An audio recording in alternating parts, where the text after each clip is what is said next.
Mr. Garner, whenever you're ready. Okay. Good morning. Morning.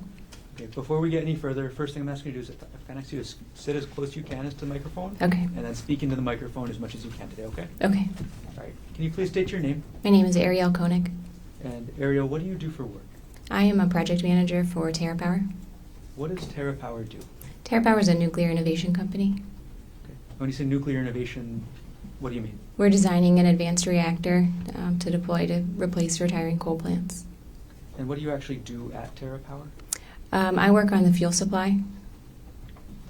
And Arielle, where do you live? I live on Maui, Okay. Where on Maui? in Honolulu.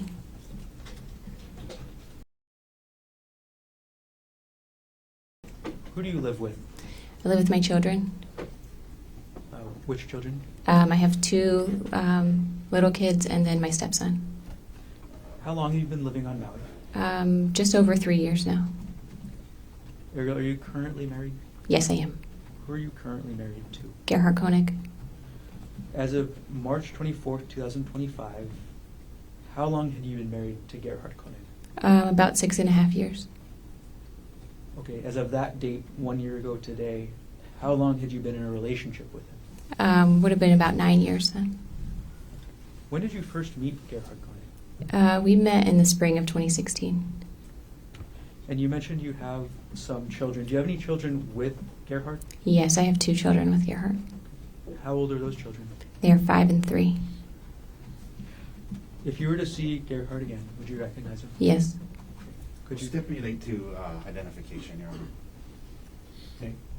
Stipulation is accepted. It will reflect that there is identification by Mrs. Konig. Okay. I'll skip ahead a little bit. Arielle, I'm going to ask you about an incident from March 24th, 2025, around 10 o'clock a.m. Do you remember that incident? Yes, I do. Where were you going that morning? Gerhardt and I were going to a hike on the Puka Trail. And so, where is that hike again? The Puka Trail? Is that on the island of Oahu? Yes, it is.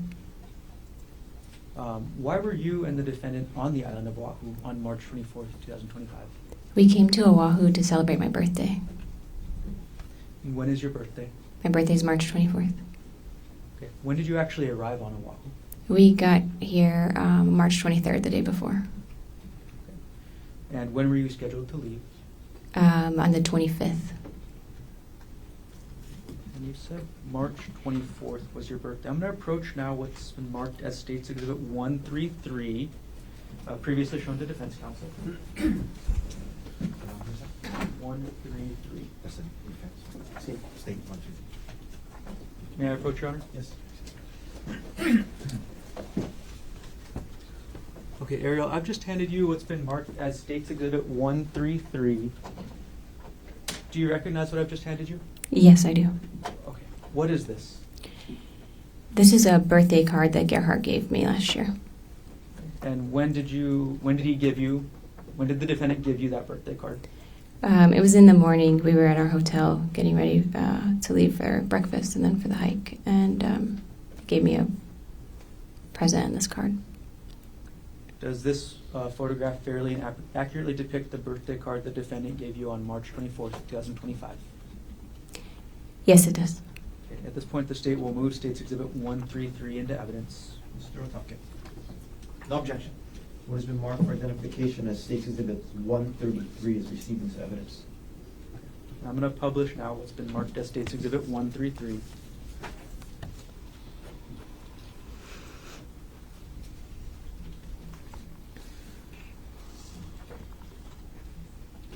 Arielle, how did you feel when you got this card?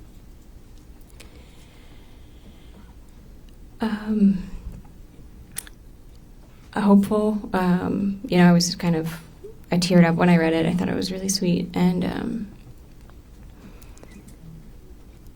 we were coming off of a hard season, so, I felt hopeful that this was a turning point for us in our marriage and that this was going to be a nice trip and kind of started the next chapter for us. Okay. I'll come back to what you just mentioned there a little bit later. Sure. But could you walk us, and I'm going to take down State's Exhibit 133, and I'm going to retrieve it from you now. could we have it read to the jury, at least publish it in a way where they can see it? They'll get it when they deliberate. Well, It's up to the state to publish the exhibit as they wish. Okay, I'm going to retrieve the exhibit from there. Thank you.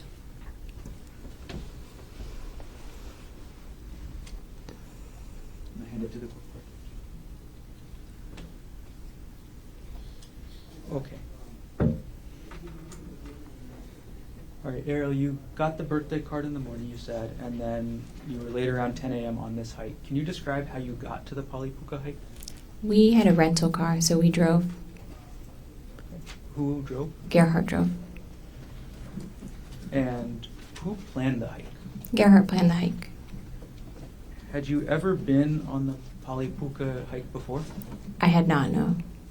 Had you ever been to Oahu before? No, this is my first trip to Oahu. I had flown through, but not visited the city. Okay, so you'd stopped at the airport before, Yes. but never left? Yes. Right. Can you describe the area around the trailhead of this hike, or the start of the hike? Sure. There's like a parking lot when you first get there, and then the trailhead itself is kind of hidden. There's a sign that says like the trail is closed here, and it's up. There's like a lava rock wall, and it's above that wall, and then there's like some porta potties off to the side. When you got to the trailhead, were there any other hikers around? Yes, when we first got there were two hikers walking around, looking on their phones, kind of looking like they were looking for the trailhead.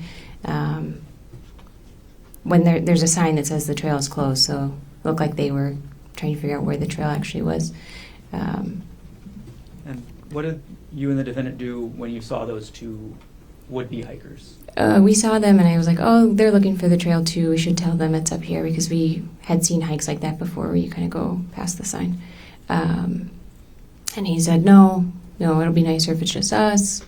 Let's just go to the lookout and give them time to find the hike. And so we went and parked and went over to the actual, like, more visitor area at the Puka Trail. Okay. When you said the visitor area or the lookout, what area is that? There's like a big flat area, and there's plaques and things, and then there's a big view, so you can go and take pictures and read about the site. And how long did you and the defendant stay in that area? I'd say less than 10 minutes. Just Okay. took some pictures and looked around. And what were you looking out over at that area, or what were you looking at?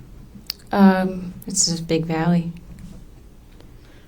Okay. And then after you were done at the Poly lookout area, looking at the area with the plaques and all that, where did you and the defendant go next? Then we went and started the trail. Did you hike the whole trail that morning? No. Can you describe what the start of the trail was like? Sure. And we just kind of quickly went behind the porta potties to get up there. And the start of the trail is pretty wooded and rocky. You mentioned you didn't hike the whole trail. At a certain point, did you decide to turn around? Yes, we were hiking, and there's kind of these like cliff faces that you walk past, and it's pretty narrow. And I was just feeling uneasy, and I wasn't enjoying myself. And we got to a part where you had to kind of scramble, use your arms and legs to get up. And it was kind of exposed. There weren't really a lot of trees, and I was just uneasy. And so I told Gerhardt, I'm not having fun. I don't want to keep going. I'm going to stop here. Arielle, can you explain to us what was making you uneasy? The cliffs were just feeling, it was windy, and the trail was narrow, and the cliffs were really steep. Do you know how tall the cliffs were? I don't, hundreds of feet, I would say. Okay. So you're feeling uneasy, and you just said you told the defendant you didn't want to continue. What happened after you told the defendant that? Well, I had hiked up part of that little scramble area, and I came back down because I was feeling it was like very exposed up there. And so I came back down, and I was like, I told him he could keep going if he wanted to, and I would wait there. And so he went on for a little while I just kind of hung out. And it was maybe, again, 5 or 10 minutes, and then he came back. Okay. So once the defendant got back, did he say anything? Yeah, he came back and he was like, "It's really beautiful. You should really come on it. It's too dangerous for me to be walking around by myself, but you've already done the hardest part by coming up this part. You should really come up and we could keep going." And I was just like, "No, I'm not enjoying it. I don't feel good. I'm not doing it." All right, so after you told the defendant no again, what did he do? Then we started making our way back down the trail. And can you describe for us what you and the defendant were doing as you started to head back down the trail? Sure, we were just walking and talking, and I was like, "Oh, I'm not as much fun as I used to be since having kids, I guess. But yeah, I'm just not enjoying this today." And we were walking down, and there's this big tree, and I was like, "Oh, I'll climb the tree. You can take my picture up there." And so we did that. Okay. Who took the picture of who in the tree? Yeah, I climbed the tree. I gave Gerhardt my phone and my purse to hold, and I climbed the tree, and he took the picture on my phone. So after you take the picture in this tree, where did you go? And I just climbed back down, back to Gerhardt in the trail. Okay. Once you climbed down from the tree, who had your phone and your purse? Gerhardt still had my phone and purse. Okay. What was in your purse? Well, my phone had with it my ID and credit card, and then the purse had, sunglasses and chapstick, something like that.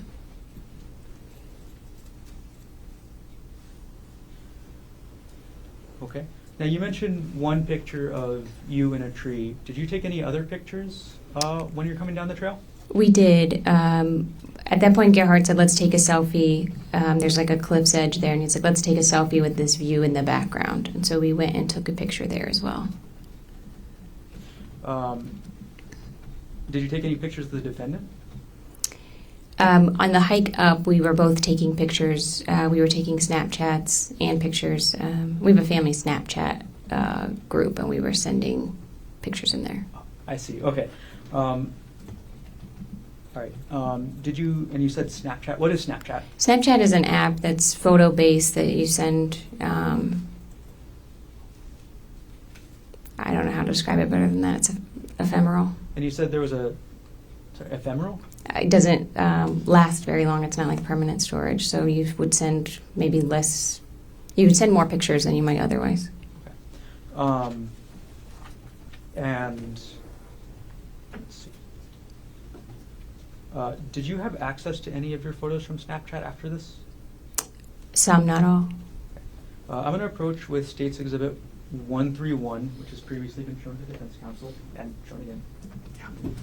May I approach? Yes. Arielle, I've handed you what's been marked as State's Exhibit 131. Do you recognize what I've handed you? Yes. What is this?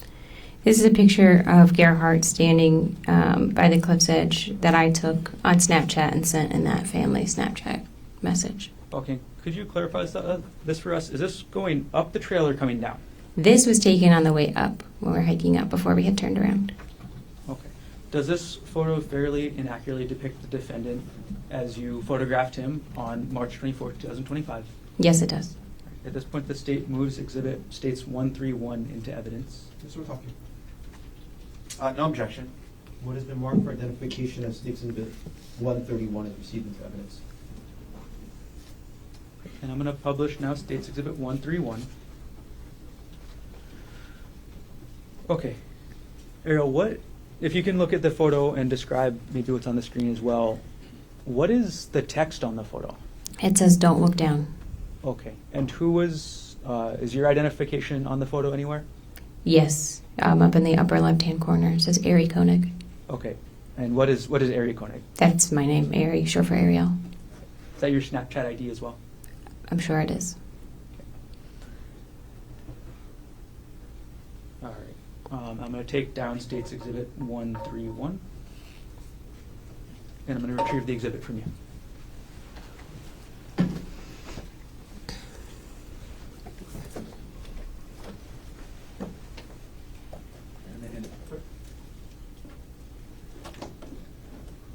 Arielle, why did you say don't look down there? It's a very steep cliff behind him.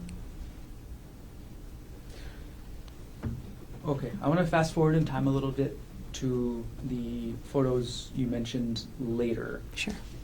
So did you take any other photos on the way down? Yes, right at that cliff. When I had come out of the tree and when we had walked to that cliff area, Gerhardt said, let's take a selfie with this as the backdrop. So we would be standing with our backs to the cliff, taking a photo. Before you took that selfie, or before the defendant asked to take that selfie, did you notice anything about the defendant's attention? Yes, he was very aware of where I was, where my feet were, where he was, and where the trail was. I felt like he was often looking at my feet and just very spatially aware of where I was on the trail. Did you ever take that selfie?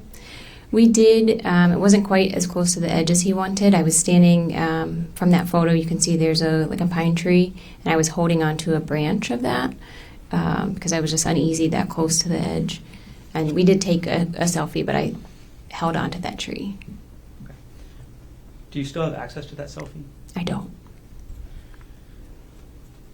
What happened after you took the selfie while you were holding onto the tree? I just asked him to move down the trail a little bit so that I could get past without having to go near the cliff. And then how did the defendant react to that? He was a little like, okay, and then he moved a few paces away. Okay. So after the defendant moved down the trail a few paces away, what did you do? Then I walked to him. So he was then facing me and the cliff, and I walked up to him. And again, everything was normal. I walked up and just kind of like brushed my hands against his shoulders, kind of like a little hug. Okay. As you had your hands against his shoulders, where was the defendant facing? He was facing the cliff, facing me. My back was to the cliff, and he's facing me at the cliff. And how far behind you was the cliff? Feet, 10 or less. Excuse me, I couldn't hear that. 10 or less feet. All right. Thank So, you. okay, after this happens, after you get to where the defendant is on the trail, what happened next? When I walk up to him, then he grabbed me really forcefully by my upper arms, and he said, I'm so sick of this shit. Get back over there. And he starts pushing me back towards the cliff. While the defendant was grabbing you and pushing you, what did you do? I was surprised. It felt almost like he was kidding at first, and I was like, what are you doing? But he had grabbed me really hard and was moving me. So we kind of wrestled a little bit, and I threw myself onto the ground because there's a lot of trees and shrubs there so that I could hold on. As you threw yourself to the ground, how did the defendant respond? Well, he got on top of me, and he was kind of trying to pull me, and we're wrestling, and he ended up straddling me. So he had his legs on either side, kind of across my waist. On March 24, 2025, how tall were you? About 5'6". And how much did you weigh on that day? About 145 pounds. Okay. And on that date, how tall was the defendant? About 5'10". And how much did he weigh? Maybe 165 pounds. Okay, and then you said straddling. Can you describe what that looked like for us? Sure. I am laying on my back, and he's on top of me with kind of like one leg on either side across my waist, facing me. Once the defendant was on top of you, what did he do next? So he was first trying to pull me, try to get me closer to the cliff. And again, I could kind of hold on to the roots and stuff that were around us. And then he had a backpack that he was hiking with. And he, like I said, he's on top of me. And he had a syringe in his hand. And he says, hold still. And I see the syringe, and I just kind of like bat it away from us both. Okay. When you first saw that syringe in his hand, did you actually see where it came from? I didn't see where it came from, no.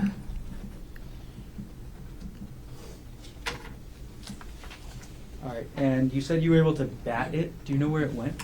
It just fell on the ground sort of near us. It would have been to my left because I could still kind of see it in my periphery as I was trying to make sure it wasn't going to get grabbed again.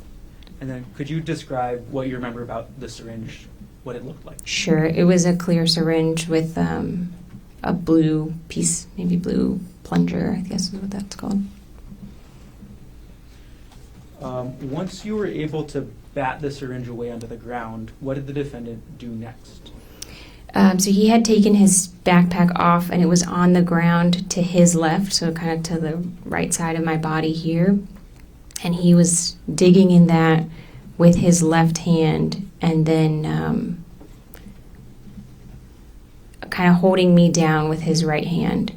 And I'm screaming, and I'm saying, "What are you doing? Get off me!"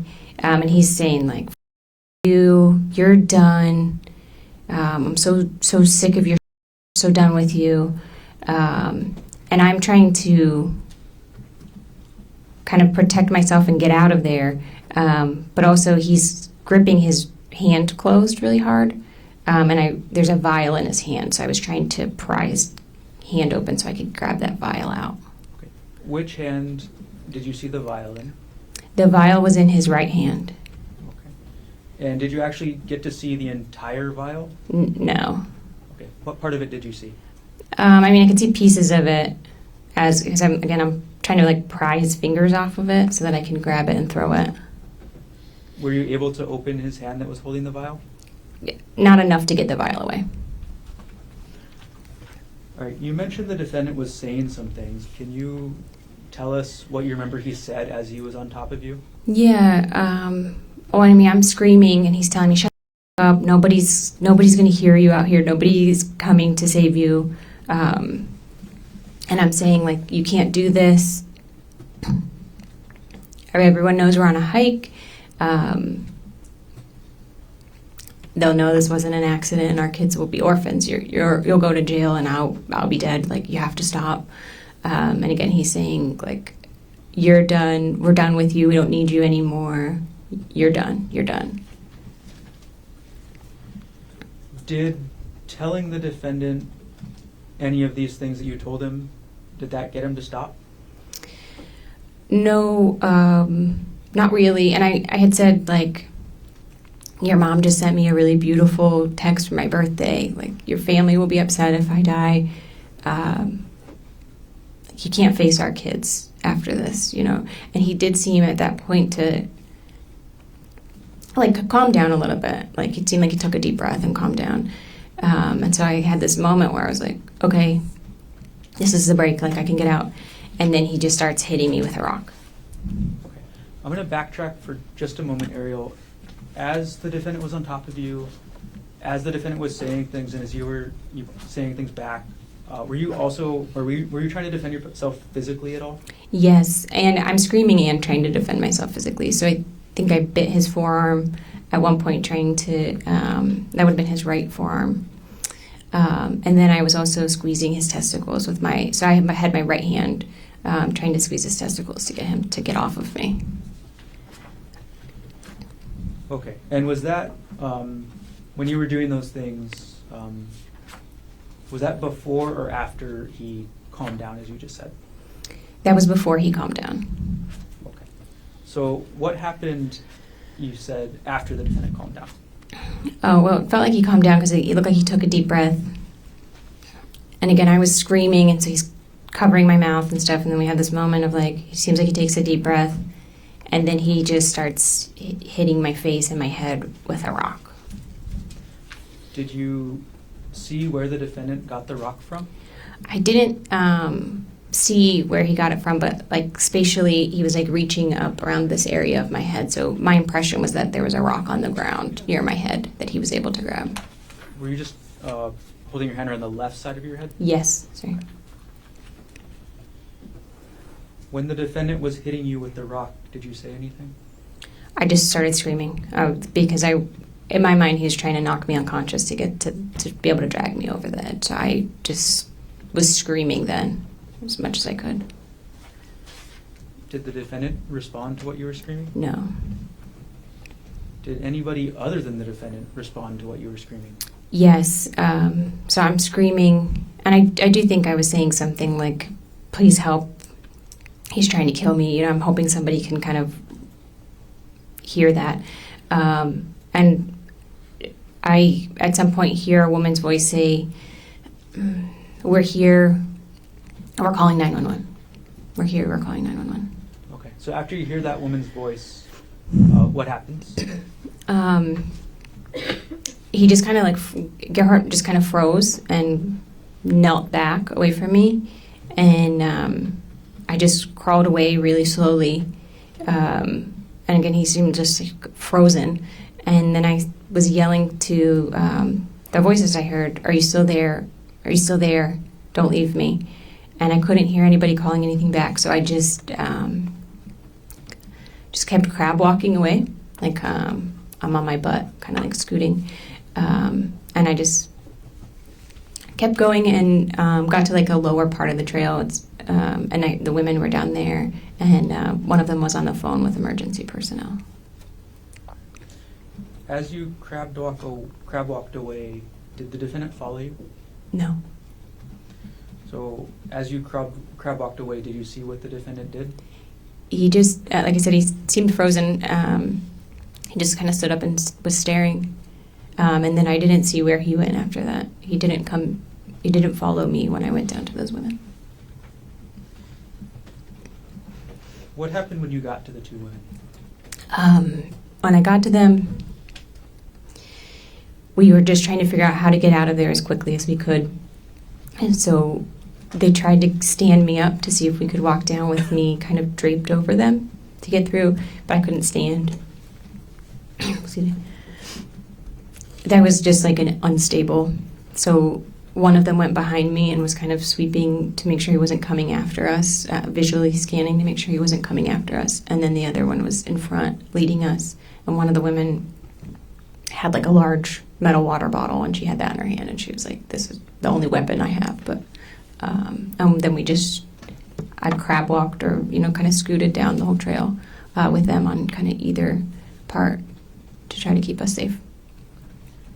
After this happened, where was your phone? My phone and my bag were still with Gerhardt. Still with the defendant? Yes. So does that include your purse that you mentioned? Yes. Okay. Arielle, I'm going to take a step back. Okay. There's something you mentioned earlier about a hard season. Were you having any marital problems before this happened on March 24th, 2025? Yes, we were. What happened to start those problems? Sure. In December, the year prior, Gerhardt had gone through he logged into my WhatsApp account and saw that I was deleting text messages between a coworker and I, and he got upset about that. When in December did this happen? This was the beginning of December. And when you say logged into your WhatsApp account, how does that work? First of all, what is a WhatsApp account? WhatsApp is a text messaging app. Okay. And you described the defendant logging in. Do you know how that works? Actually, no, I don't know how that worked. Did the defendant ever confront you about this? Yes, he did. My impression is that he knew about it for a few days and then confronted me about it a little bit later. Okay. And how did that confrontation happen? Well, we were on vacation, and he came into our hotel room and asked for my cell phone, and then came back in a little bit later and told me, I see what's on WhatsApp, and he was really angry, very upset. Okay, you say angry, upset. Can you describe what he said to you? Yeah, called me a lying bitch, you're a whore, how could you do this sort of thing. Okay. Who were you messaging with on WhatsApp that caused this confrontation? It was a coworker from TerraPower. His name is Jeff Miller. Okay, and you said Jeff Miller also works at TerraPower. That's right. Is TerraPower on Maui? No. Okay, where is TerraPower located? It's headquartered in Bellevue, Washington, outside of Seattle. Do you work in person or do you work remote? I work remotely. So who is Jeffrey Miller to you? He's a coworker and a friend. Did you ever have sex with Jeffrey Miller? No. in these WhatsApp messages, did you ever send or receive sexual photos with Jeffrey Miller? No. Did you discuss sex at all in the messages? No. In these messages, did you flirt with Jeffrey Miller? Yes, some of them are flirty in nature. And when the defendant confronted you in December about these messages, how did you react? I was apologetic. He was obviously hurt, and I was really committed to my marriage and my husband, and so we agreed to work through it and try to, kind of rebuild, because I had definitely broken his trust and could tell he was hurt. As a couple, how did you and the defendant characterize these WhatsApp messages? It felt like an affair to him, so we called it an emotional affair. Did you say emotional affair? Emotional affair is the word, yeah. After the defendant confronted you and called you a lying bitch and a whore, did the defendant make any demands about your job? A little bit. I wasn't supposed to be like in any kind of one-on-one work situation with Jeff. No emails or anything like that. All right. Can you describe a little bit about what that was like, or what the defendant asked you to do? It was really just anytime there was going to be a meeting, there had to be another person there as well. And then Gerhardt would kind of go through my stuff at the end of the day to see, what I was doing. So if I was sending emails or who I was meeting with. After this happened in December, did anything change with your sex life with the defendant? At the time, Gerhardt kind of expected to have sex every other day, and when this happened, he made it clear that if I refused to have... An objection. Can we approach? Come on.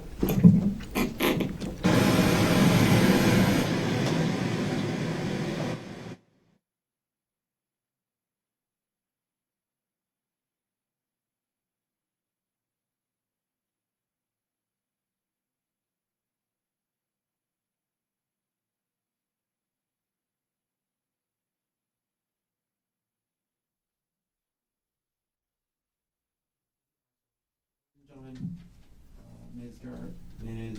Konig's last answer stricken from the record. Okay. Arielle, I'm going to rephrase the question. How often did the defendant demand to have sex in December after this emotional affair came out? Every other day. When did you actually last have sex with the defendant? December 24th that year. December 24th of 2024. That's right. So between December 24th, 2024 and March 24th, 2025, did you have sex with the defendant? No. In those months, December through March, did you and the defendant work on your relationship? We did a lot of work on our relationship. Yeah, we both were doing individual and couples therapy. And can you describe a little bit about, what that was like? Yeah, we were trying to work on a lot of different things in our marriage, in addition to the deleted text messages, which again, I could tell Gerhardt was deeply hurt by. So working on rebuilding trust. In terms of non-sexual intimacy, did anything change in that with regards to your relationship with the defendant after this all came out in December? A little bit, yes. And in that, Gerhardt really wanted a lot of touch, physical touch. So there was a lot of cuddling and stuff like that. And any refusal of that would be, kind of me withdrawing. Okay. When you didn't want to cuddle, what types of things would the defendant talk to you about? Then that would be a lot of questions. How could you do this to us? It would kind of bring up the WhatsApp messages back to the surface. And then when were these, or how long was this issue ongoing, I guess? December was really hard. January, it seemed like things were getting a little bit easier. Things were getting a little bit better. By February, we had gone on a family vacation with our little kids, and had a really fun time. And so it seemed like by February we were starting to kind of turn a little bit of a corner.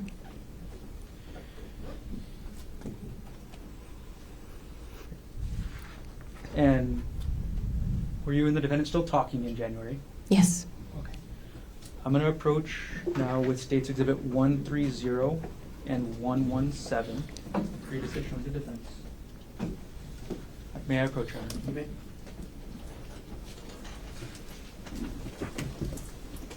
Thank you. Arielle, I've handed you two exhibits now, 130 and 117. Without showing them to the jury, could you look at what they are, and when you're done, look up?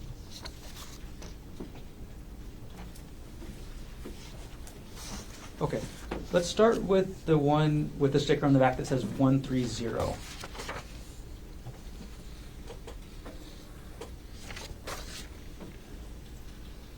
What is that? This is a text message exchange between Gerhardt and I. Okay, and what month did that exchange take place? This would have been in January.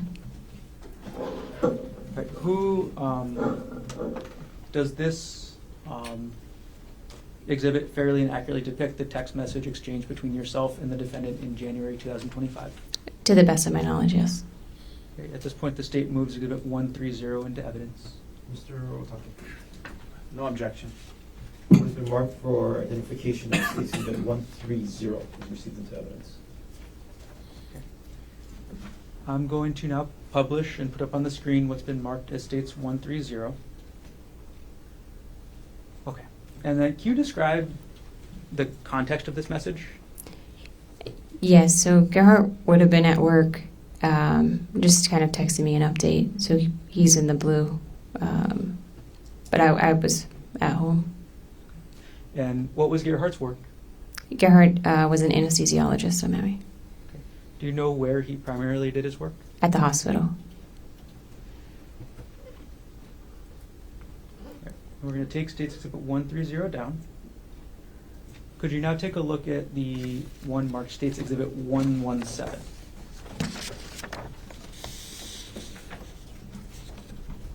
Okay, what is that? This is an email that Gerhardt sent me also in January. Okay. And what is the email about? It's about life insurance. And is this a true and accurate copy of the email the defendant sent you? And sorry, what date was the email sent? The date is January 21st, 2025. Is this a true and accurate copy of the email the defendant sent you on January 21st, 2025? To my knowledge, yes. At this point, the state moves Exhibit 117 into evidence. Mr. Otake. No objection. What has been marked for identification as States Exhibit 117 is received into evidence. I'm going to publish States Exhibit 117.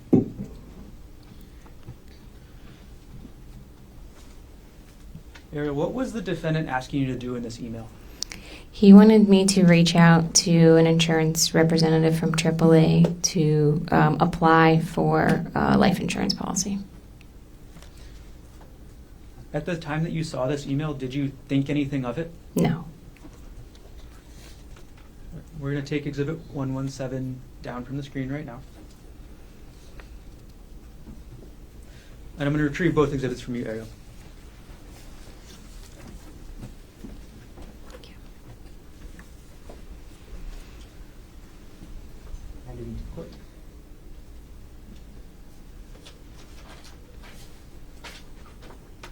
Okay, so you said you didn't think anything of the defendant asking you to increase your life insurance at the time. Is that right? That's correct. Okay. In your relationship with the defendant, who handled matters such as insurance? Gerhardt did most of the financial stuff. Okay. The financial stuff, is that even more than insurance? Yeah, I mean, did taxes and, tracking everything. Okay. Can you describe what financial things the defendant actually took care of? Sure. He made sure did all of the utility payments and bill payments. And then in this case, looked at our life insurance and how much we would need if either of us were to pass away to keep our kids in our house. Who set the budget? We didn't really have an established budget. I'm going to move forward in time just a little bit, Arielle, to February 2025. Okay. How did your relationship with the defendant progress into February? Yeah, like I said, January, was better than December. February is better than January in terms of, stability and kind of seeming like things, being hopeful for the future. In February, we did a family vacation with our little boys and saw Gerhardt's family. And we had a really fun time. So it felt like I said, just felt hopeful for the future. Were these WhatsApp messages an issue in your relationship at all in February? I not that I recall, and if so, it was a small thing, yeah. And how did your relationship progress into March 2025? Same, again, I would have said in early March. March was better than February. It seemed like we were both really trying. We certainly had things to work through, but it seemed like we were both putting in a lot of effort. And we had committed to kind of giving our kids 2 years of us like really working on things, and it felt like we were both really leaning into that. And this birthday trip in March, at the end of March, who planned that trip again? Gerhardt planned the trip. And how did the trip go before you took the hike on March 24th? The trip was going well. We came out the day before in the morning, and we went to a spa, and we did like a long couple spa thing, a couple hours long. Did a nice lunch. We walked around and shopped and had a nice dinner. It felt, normal. We were having fun together, relaxing. You mentioned the spa thing. Is that something that you and the defendant talked about before you did it? Yes. Okay. How far in advance did you know you guys were going to the spa? Weeks or less, 1 to 2 weeks, I would estimate. Did you and the defendant talk about the Puka hike specifically before you did it? No, not really. Maybe the night before. Did you research it together? I did not know. So did you look at any web pages about the hike before you went on it? No, I didn't.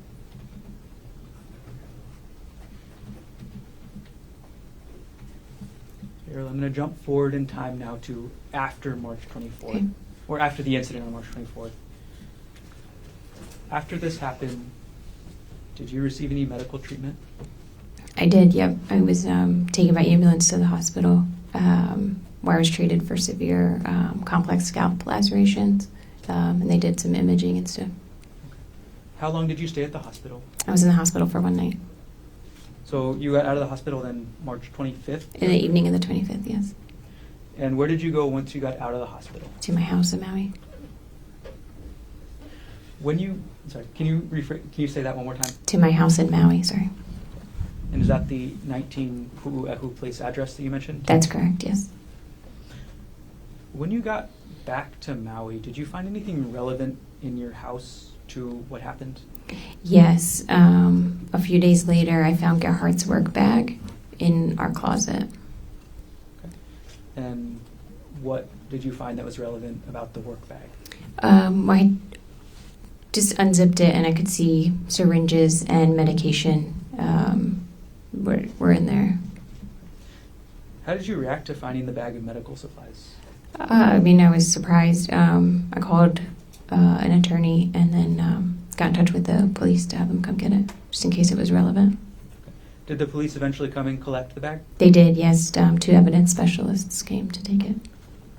And between the time that you saw the medical supplies in the defendant's work bag to the time that the police came to collect them from your house, did you tamper with, alter, substitute, or destroy any of the items in that bag? No. And could you describe the bag for us, just the physical bag? Sure, it's a black backpack, but it has like a 1 shoulder strap. It's not a full backpack. Other than the bag, did the police recover anything else from your house on Maui? They did. They also took his laptop computer. Where was the defendant's laptop before the police recovered it? It was on his desk at our house. Do you know the login information for that laptop? I do not know. Do you have like a computer account on that laptop? No. From the time that you got back to your house on Maui to the time that the police recovered that laptop, did you do anything at all with the laptop? No.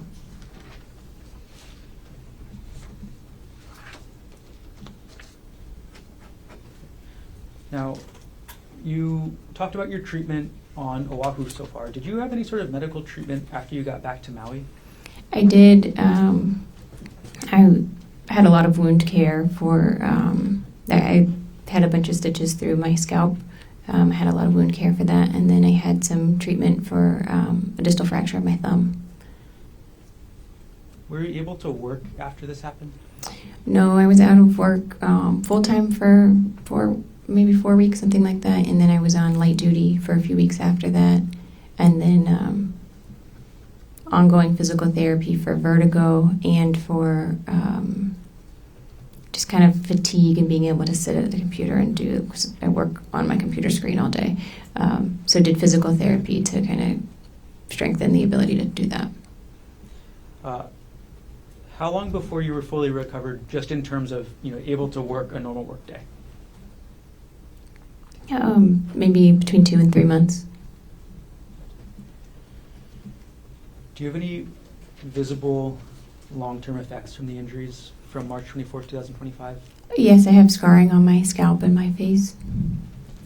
And Arielle, could you show everybody in the courtroom the scar on your scalp? Sure. And I want the record to reflect the witness is just pulled her bangs up on the left side of her head to display a scar. Yes. Arielle, how do you normally cover that scar? Until Objection irrelevant. Sustain. Does your hair grow in the area where that scar Same is? objection, Your Honor. Overruled. no, my hair does not grow there. Arielle, on March 24th, 2025, did you give the defendant permission to try and push you off the cliff? No, I did not. Did you give the defendant permission to try and inject you with a syringe? No, I did not. Did you give the defendant permission to hit you with that rock? No, I did not. Thank you. I have no further questions at this time. Good morning, Ms. Konig. Good morning. My name is Tommy Otake. I'm Gerhardt's attorney. I have some questions for you this morning, ma'am. If I ask a question that you don't understand, please let me know and I'll try my best to clarify it, okay? Yes, sir. All right. Now, I want to begin a little bit with this issue of Mr. Jeffrey Miller. Mr. Miller was a co-worker of yours, yes? That's right. And was he a senior vice president at the company that you worked for? Not at the time, no. At the time, what was his position? And when at the time, I mean in November or December of 2024. What was his position at Terra Power at the time? A director, senior director, something like that. Senior director. Okay. Now, you understood Mr. Miller was also married, yes? Yes, You were married at the time, yes? that's right. You indicated under oath today that after the discovery of these communications with you and Mr. Miller, you and Gerhardt would refer what had happened between the two of you, you would refer to it as an emotional affair, correct? That's right. All right. In fact, there were times in communications where he referred to it as a secret affair, yes? When you say he, you mean Gerhardt? Yes. I don't recall, but potentially. Okay, we'll come back to that. And in fact, in the counseling sessions that you guys had, it was whatever was going on with Mr. Miller was referred to as emotional infidelity at times, yes? As far as I can recall, yes. Okay. Now, emotional affair, secret affair, emotional infidelity. When you were interviewed by the detective in this case following this incident we're all talking about, you were asked by the detective about your relationship with Mr. Miller, yes? Yes, sir. And you understood that he was investigating this case and he expected you to be honest and truthful, correct? That's right. And he asked you whether or not you had an affair with Mr. Miller, and your response to the detective was no, that you didn't have an affair, correct? Based on, My question, ma'am, is was your answer to his question, when he asked you a very specific question, did you have an affair, your answer with Mr. Miller, your answer was no, correct? that's correct. You described it to the detective simply as some flirty text messages with a coworker, correct? That's what it was, sir. That's what it was, according to you, right? That's right.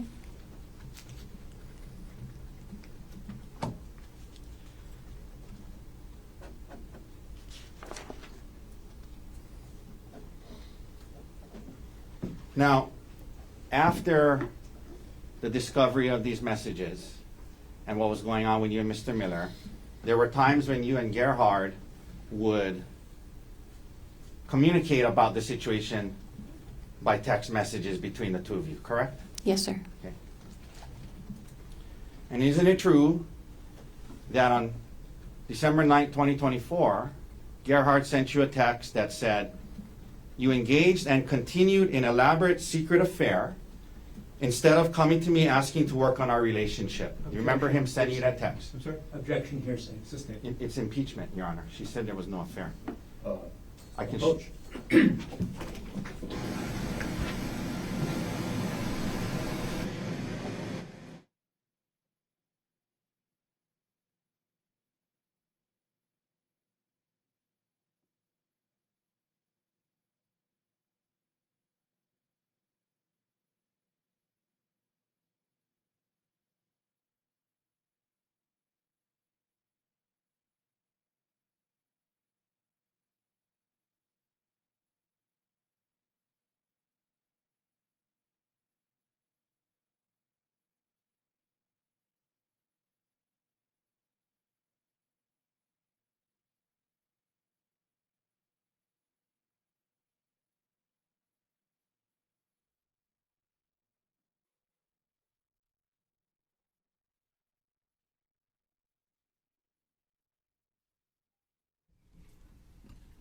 Thank you, Your Honor. Please.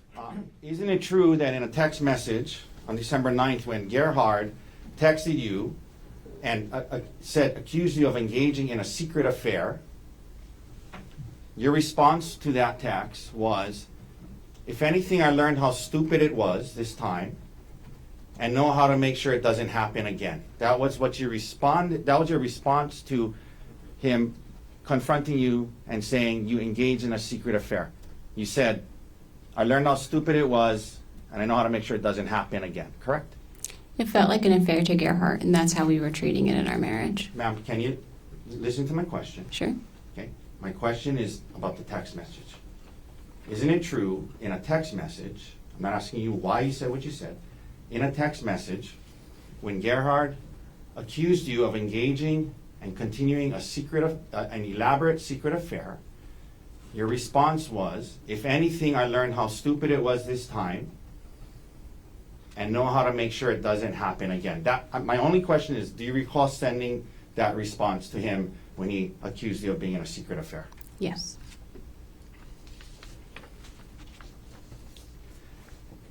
You didn't say to him, it was just flirty text messages, don't worry. You said it was stupid of me, it won't happen again, correct? Because when I did that, we would start to argue, so All right. you're right.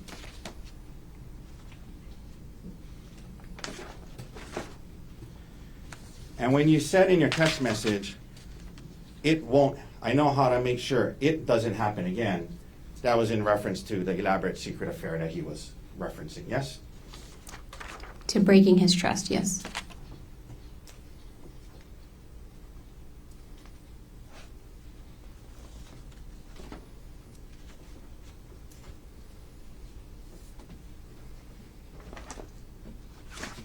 Another thing that happened after the discovery of your relationship with Mr. Miller, another thing that happened is, as you talked today about working through this in January and February. Remember that? Yes, sir. Okay. And another thing that happened to help you guys work through this is you guys started listening to audio self-help books. You remember that? Yes, sir.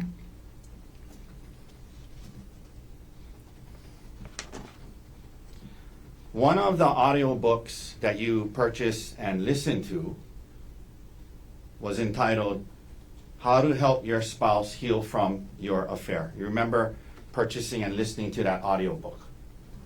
I do remember that, yes.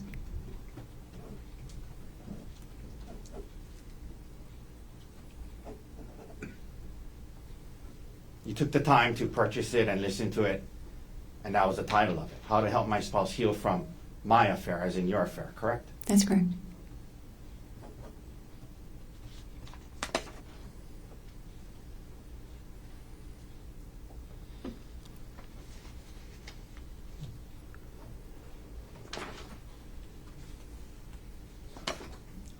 Leading up to December 2024, ma'am, prior to the discovery of your communications with Mr. Miller, you were trying to hide the extent of your relationship with Mr. Miller from your husband, correct? That's right. To conceal the substance of your communications and the extent of your relationship with Mr. Miller from your husband leading up to December 2024, you were purposefully deleting your messages to and from Mr. Miller on your phone, correct? I was deleting messages on my phone. That's correct. Yeah, so Gerhardt wouldn't see them, right? That's right.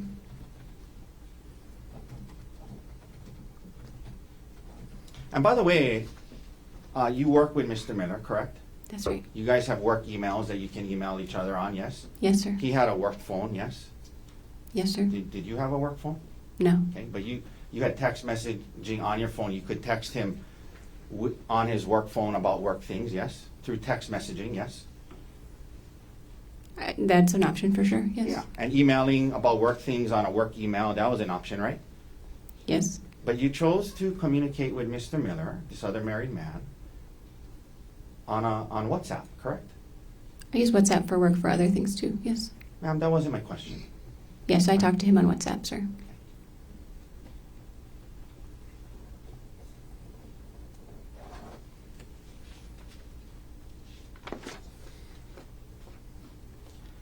There were times leading up to and into early December 2024 where you and Mr. Miller would message each other very frequently about personal things not related to work, correct? Yes, sir. Some days all day long, back and forth all day long, correct? Potentially. Okay. Your Honor, I'm going to ask Your Honor to take judicial notice that December 1st, 2024 was a Sunday, and I believe we have a calendar here somewhere. May I approach, Your Honor? This is from timeinddate.com. Or the witness? Excuse me? The bench or the witness? You want You, Your Honor? Yes. Ideally, to show you the calendar. Come on up. December 1st, 2024. Mr. Gardner, any objections? None at this time. Yeah. So the court would judicially notice that December 1st, 2024 was a Sunday. Okay. December 1st, 2024 was a Sunday, not a work day, correct? Sure. I'm going to show you now what's been marked as D123. D123. May I approach, Your Honor? You may.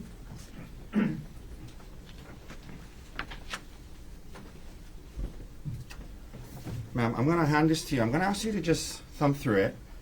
I'm going to ask you if that appears to be communications between you and Mr. Miller, not just on December 1st, 2023, but on multiple days.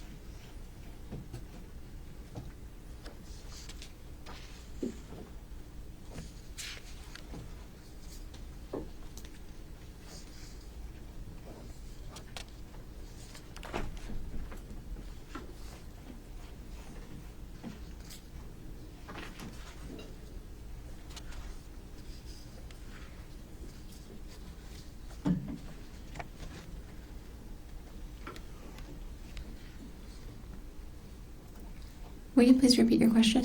Just that appears to be messages between you and Mr. Miller back during that time period, yes? Yes, it does. All right. May I hand that back to you, Sure. please? Your Honor, I move to admit Exhibit D123. Mr. Gardner. Can I put here on the exhibit? You may. Ms.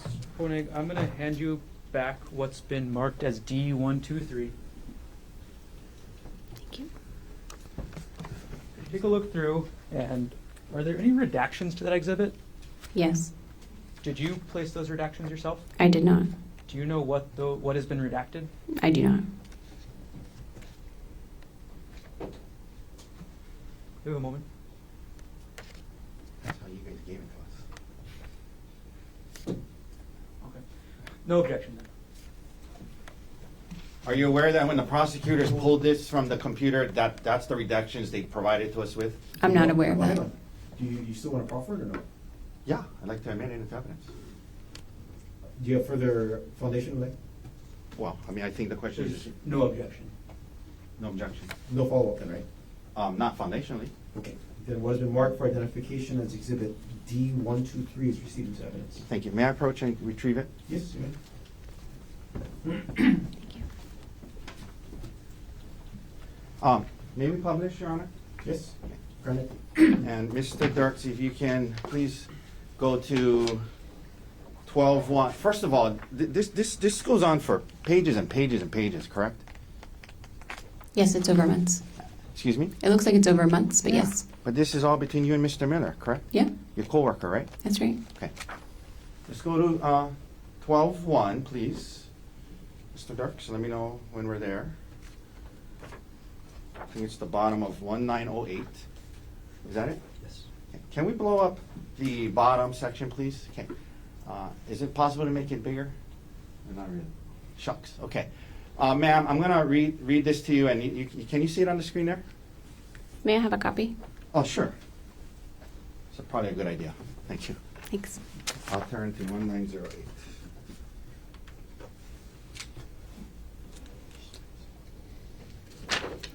Thank you, at the bottom. Thank you, sir. Okay, so the day starts off on this Sunday. Mr. Miller texts you, and you know, there's timestamps on here, but this was the timestamps of the WhatsApp. I'm imagining he wasn't texting at 3:23 a.m. Is that right? I wouldn't think so. yes. Okay. But in any event, he starts on this Sunday, and he starts off, he says, "Good morning, sounds good. I hope you're getting some good sleep. I've slept a ton over the break," which has been, and we'll go to the next page. Is it possible to blow out half the page? Okay. It may not be seeable, but we'll try. Which has been nice, and then you respond and you say good morning, correct? That's correct. So this is in the morning on a Sunday, correct? Yes. Okay. He goes on, this is nice, always good to get caught up on sleep. And you say, up now, just put a fresh batch of yogurt in the fridge with some kind of, can you zoom in on that emoji, possibly, Mr. Dirks? Okay. So telling him in the morning about the fresh batch of yogurt in the fridge and with this emoji, whatever that emoji is, correct? That's correct. All right. Now, it goes on throughout the day. We don't need to read all of it. Can we go down to 6:42 a.m. On 12:1? Thanks. Okay. You indicate to him that I guess we will watch some football here too, probably. G is on call. I'm planning to decorate the tree with the kids. And he says, Mr. Miller says, gotcha, correct? Yes. So on a Sunday, you're telling him what you guys are doing. You're going to decorate with the kids with the trees, yes? Yes, sir. Okay. And then it goes on throughout the day, and you guys are going back and forth about what's going on and watching football and decorating the tree and things like that, correct? That's correct. Okay. Now, at the bottom of the page there, you guys are talking about the football game. Looks like Pittsburgh is winning. You see that? Yes, sir. Okay, and then let's go to the next page. Continues on the first. And more communication. 11, 13, 29. If we can zoom in on that, Mr. Dirks. Okay. He says, checks back in. I hope you're having a nice morning. So good so far. That's what you guys are saying all throughout Sunday, correct? That's right. Okay. Then let's go down to 3:28:55. If we can blow that up. Mr. Dirks, please. Thank you. Okay. Now,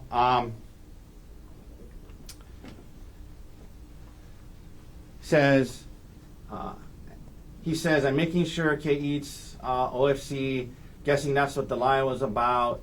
Mr. Miller says, nope, REK, not at all, just much easier to discuss.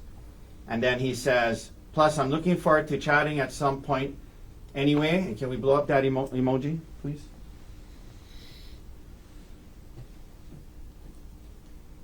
Okay. And then your response back, if we could blow that up, was now in the PM, good night, looking forward to it. And then the next morning it starts again, good morning, correct? That's correct. Okay. We can take that down. Now, so all throughout the Sunday, you and this married man were texting back and forth about what you guys were doing. Good morning, and then good night, and then good morning again the next day, yes? That's right. And then a lot of the messages that you were having with him, you deleted, right? I did delete a lot of messages. That's correct. Okay. So we can't see those messages, the ones you deleted, correct? That's correct.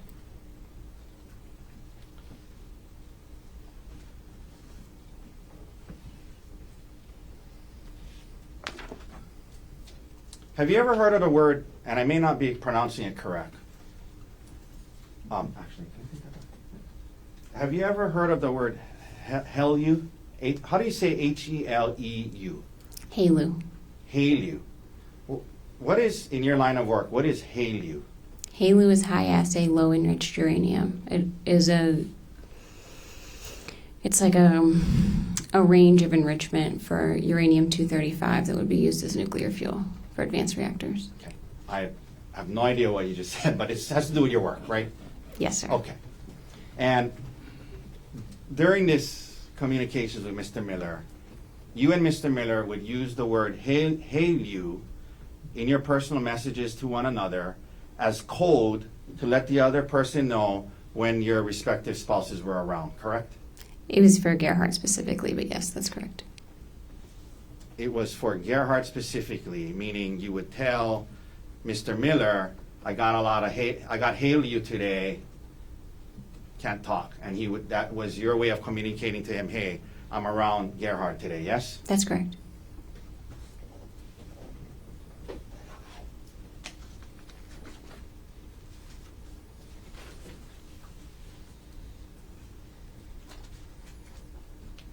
During this time period, leading up to December 2024, you and Mr. Miller would share photos of yourselves, both from the past and the present, and also during certain activities that you were engaged in, yes? Occasionally, yes. Okay.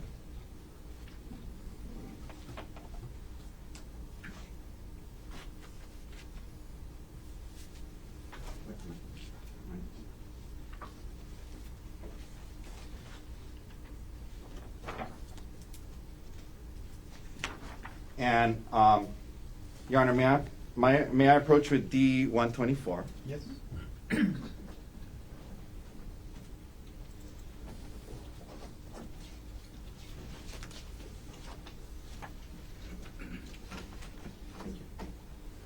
Ma'am, I'm going to show you D-124. If you can look through that, and I'm going to ask you again to, if that looks to you to be messages between you and Mr. Miller, and also photos that you guys would send to each other. And let me know when you're ready.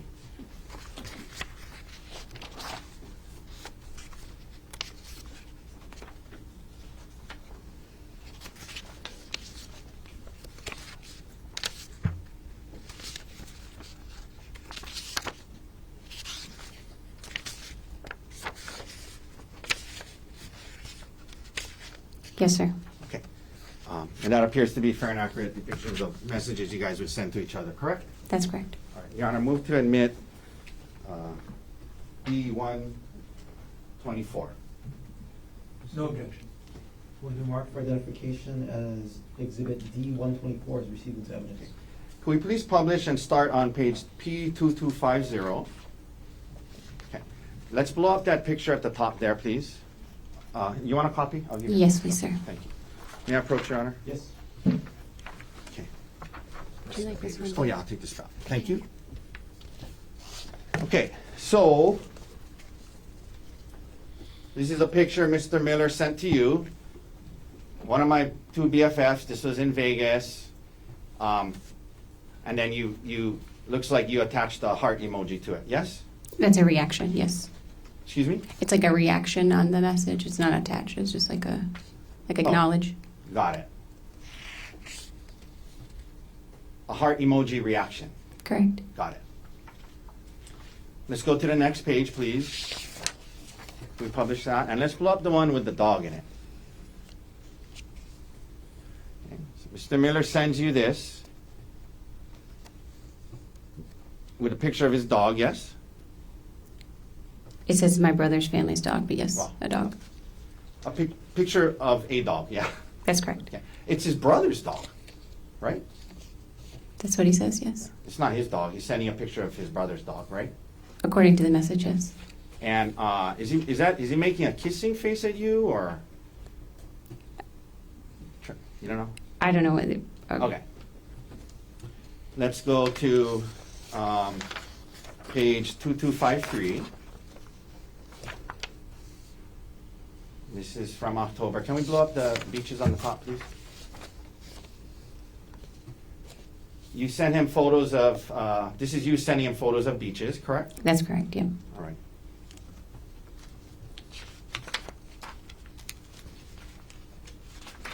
One second.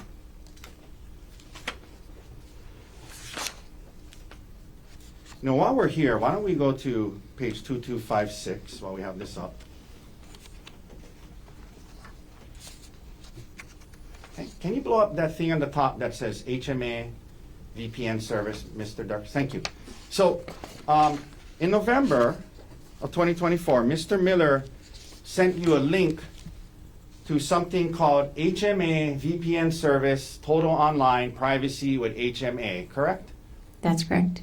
And that is a website, if you look further down, apparently HMA stands for Hide My Ass, correct? Correct. www.hidemyass.com, yes? That's correct. And you understood that a VPN is an app that allows you to hide your internet activity from others, correct? That's not my understanding of a VPN. This was sent to be able to watch football that was streamed locally. Okay. VPN service, total online privacy, hide my ass.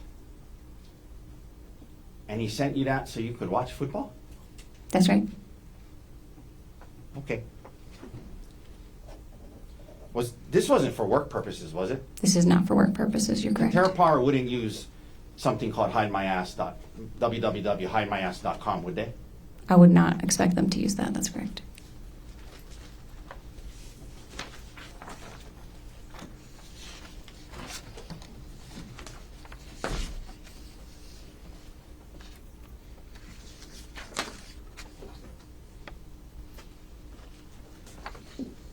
One second, Your Honor.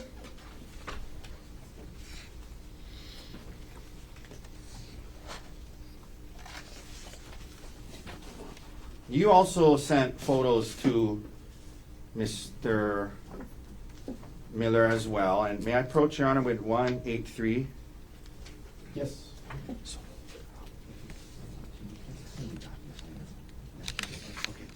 Okay. Can I approach Your Honor? I'll bring a copy. Trade you. Okay, thank you, Latrell. If you can look through this, and aside from the text written on the bottom, do the messages appear to be messages that you and Mr. Miller were sending to each other back during this time period? Yes, they do. Okay. Your Honor, may we please admit Exhibit D-183? Mr. Varner, No objection. what is the mark for identification as Exhibit D-183 is received as evidence? If we can, Mr. Dirks, please publish the first page of this exhibit. Okay, can we blow up the picture, just the picture?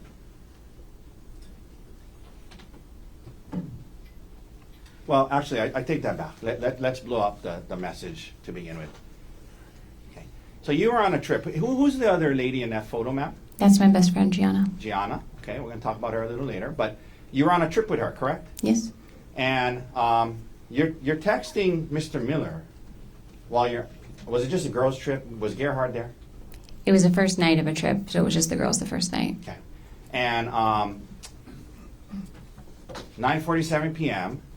You're texting Mr. Miller saying we're still out, almost midnight. Did an Irish car bomb, which was her first in my 1,000th, but first in many years. Correct? That's correct. Okay. And that's a text you sent to Mr. Miller when you're on this trip. Yes. Yes, sir. Okay. Can we blow up the photo? And then you sent him this photo of the two of you. Yes. Yes, sir. And you didn't send these. You send this to him, not Gerhardt. Correct? I don't recall what I sent to Gerhardt at the time. All right. Let's go to the next page, please. Okay, let's blow that up. And is that you in the photo? Yes, it is, sir. And you send that to Mr. Miller, yes? Correct. And what is it? What is pre-ICB? What is ICB? From context, I assume that's Irish car bomb. It's Okay, the name what- of the shot. What is Irish car bomb? It's a drink, a shot. And you send this to Mr. Miller on the text, correct? That's correct. All right, we can take that down. I'll retrieve that from you now. Thank you. Thank you.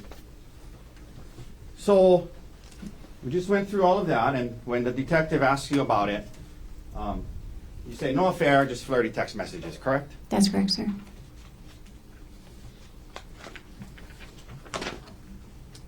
Okay, now, it's true, ma'am, that Gerhardt took it pretty hard when he found these messages, yes? He was upset, yes. Yeah, and he took, well, he confronted you when you were on a trip with your friends Gianna and Brian in San Luis Obispo, correct? That's correct, sir. And was that the trip that we were just talking about? Yes. So the day before Gerhardt gets there on this couple's trip, that night before, you're sending photos of yourself and your friend to Mr. Miller, correct? That's correct, sir. Okay.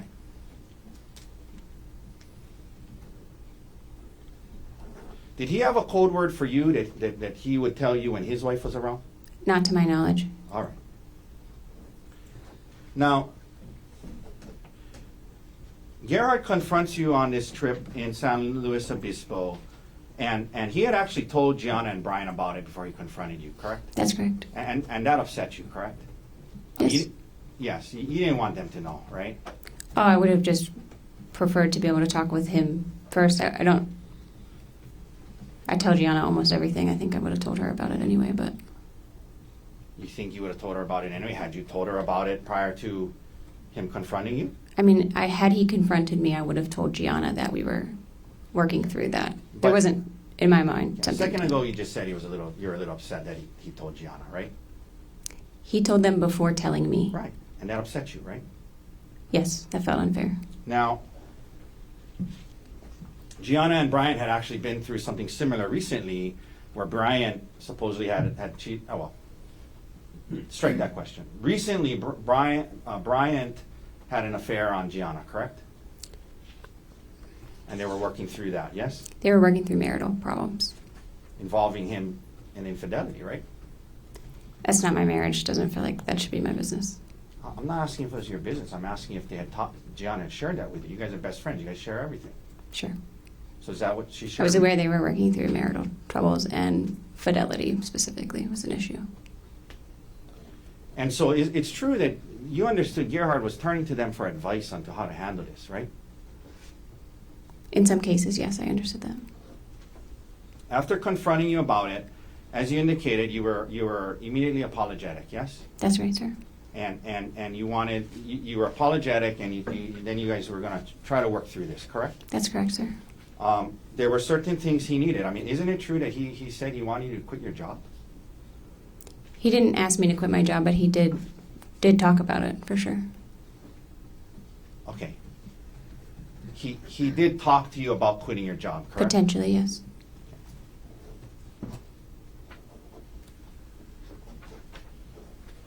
And he also demanded that you cease all contact with Mr. Miller in person, yes? Yes. And in fact, you had a trip planned coming up to Seattle with Mr. Miller that you ended up canceling, yes? He would have been there. There were several people from TerraPower. Okay, let me rephrase that. You were going to go on a work trip at which Mr. Miller was going to be at, correct? Correct, sir. And in fact, on that trip, you had changed your hotel to be in the same hotel as Mr. Miller, correct? And several other TerraPower employees, yes, sir.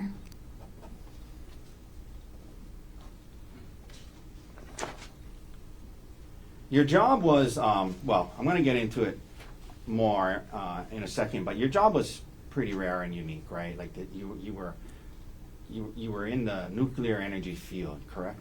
I still am, yes, sir. Yeah, but at the time, right, when he was talking to you about quitting and leaving it, right? Yes.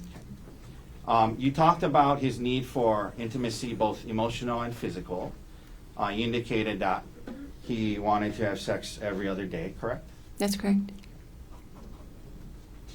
And he also wanted you to be less, I guess, secretive or give up some privacy. And he wanted to see your emails and communications, correct? He looked through my phone almost every day. Yes, sir. And in fact, these were not just desires that were unique to him. You listen to audiobooks, like, for example, How to Help My Spouse Heal with My Affair, right? Yes, sir. And in that book, they recommend cutting off all contact with your affair partner, yes? To my recollection, yes. They recommend that you share passwords, share your whereabouts, share communications, because secrecy is what caused the damage, openness is what repairs it, right? You remember learning things like that in these books and counseling? Yes, sir. Okay. And that's what Gerhardt was asking for, right? He wanted to see what you were, just see what you were messaging with others, right? In some cases, yes, sir. Okay. Now, back to your career, ma'am. You mentioned him talking to you about quitting your job so that you wouldn't have contact with Mr. Miller anymore. You're a nuclear engineer, is that right? Yes, sir. You graduated from and got your degree in nuclear engineering in what year? 2011. And after 2011 till about 2022, you worked in this nuclear industry, yes? I've been in the nuclear industry my entire career, yes. I understand that. I'm just saying specifically for 11 years, from 2011 to 2022, you were in the nuclear industry, yes? Yes, I don't understand the 2022 distinction. I apologize. Well, I'm going to get to that. Didn't you quit your job in 2022? I left Westinghouse in 2022, yes, sir. Yeah. So that's the Okay. distinction I'm getting at. Sure. Okay? Thank you for clarifying. I So, appreciate it. so in 2011, you enter into this industry and you start working at a company called Westinghouse, correct? That's correct, sir. And you were into, is it called core design? Yes, sir. And what is core design? Core design is figuring out how to load nuclear fuel assemblies into a reactor core in a way that meets the safety requirements and optimizes fuel efficiency. Okay. And again, I'm not too sure what you said, but basically it's dealing with nuclear fuel, right? Yes, sir. All right. And you were helping to do that at Westinghouse, correct? That was one of the jobs I held at Westinghouse in that time. Yeah. And you were trying to move up the corporate ladder, right? You're trying to advance in the industry, yes? Yes, in general. Yeah. And like, so for example, in 2018, you entered a MBA executive program to try and get your MBA because you thought that might help you move up in this field, correct?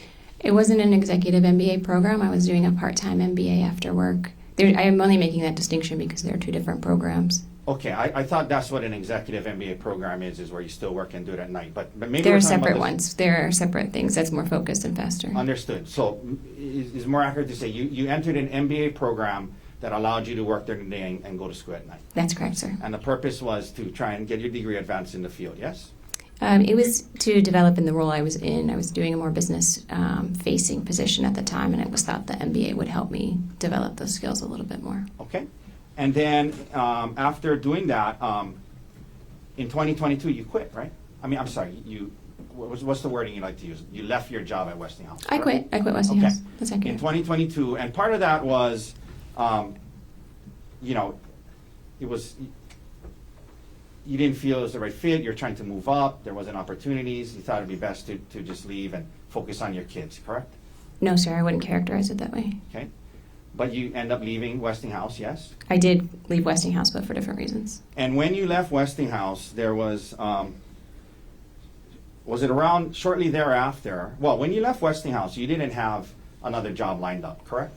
I was in the late stages of another job that fell through, yes. Okay, and then that job fell through, right? Correct, yes. And so when you left Westinghouse, it was after that this conversation, because at this time you guys were living in Pittsburgh, yes? That's correct, sir. And it was after that you guys decided maybe it'd be best to move, yes? Yes, sir. And you guys even looked at moving to Australia, correct? That's correct, sir. And you knew that moving to Australia would make it hard for you to continue on in this nuclear energy field, yes? I don't think the potential move to Australia was driving career decisions necessarily, but that would have been a complicating factor for sure. Yeah, moving to Australia would have been a complicating factor, and you guys were considering it, right? That's right. Okay. But they do have like uranium trading and things. And then you guys end up settling on Maui, correct? That's correct. On Hawaii at the time, yeah. Hawaii and then Maui, yes? Correct, sir. And part of that, well, the timing of that, you mentioned your stepson Emil. That's Gerhardt's son, yes? He's my stepson, Gerhardt's son from a previous marriage, yes. Yeah, your stepson, his biological son, yes? That's correct, sir. And the timing of that, the reason you guys could move sooner than you had planned is because Emil was willing to move to Hawaii with his dad and you, correct? Just to clarify, our original plan was to stay in Pittsburgh until Emil graduated high school. Right. And then he said he would be willing to move depending on where we went. And so we were able to move to Hawaii sooner. I Right. just want to make sure we're saying the same thing. Yeah, we are. Great. We are. So in other words, Emil wanted to come with his dad and you, right? Yes, he wanted to come with us. So now, at some point, and you guys get moved to Maui, and then this opportunity with Terra Power comes up, correct? No, sir. I was employed by Terra Power when I lived in Pittsburgh. Okay. But after you quit the Westinghouse job, right? Yes, I quit Westinghouse, and I was hired by a contract agency called System One, and Okay. on contract to Terra Power starting that September. Okay. And but when you move to Maui, you're a contractor for Terra Power. You're not an actual employee of Terra Power, correct? That's correct. And that was in part because you weren't going to live in Seattle. You were going to live in Maui, yes? In part, Terra Power has a distributed workforce, and so depending on the location, they would either be contract employees or they would be full-time employees, is the word you mean for like Yeah. working for Terra Power directly. Right. And you were contract because you were going to live in Maui. in I was part. contract because I lived in Pittsburgh at the time, and then they kept me on contract when I moved to Maui. Let me rephrase. You were on contract because you didn't live in Seattle, right? Yes. Okay. But Terra Power was designing new age nuclear power plants that use a new type of fuel, correct? That's correct, sir. And your role there or your job there was a project manager, is that right? That's correct. So now you are in a management position within this industry, yes? Project management. Yeah, in the nuclear energy industry, yes? Yes, sir. And you had worked hard through 11 years to get to this point, and you thought it was a good opportunity, right? Yes, sir.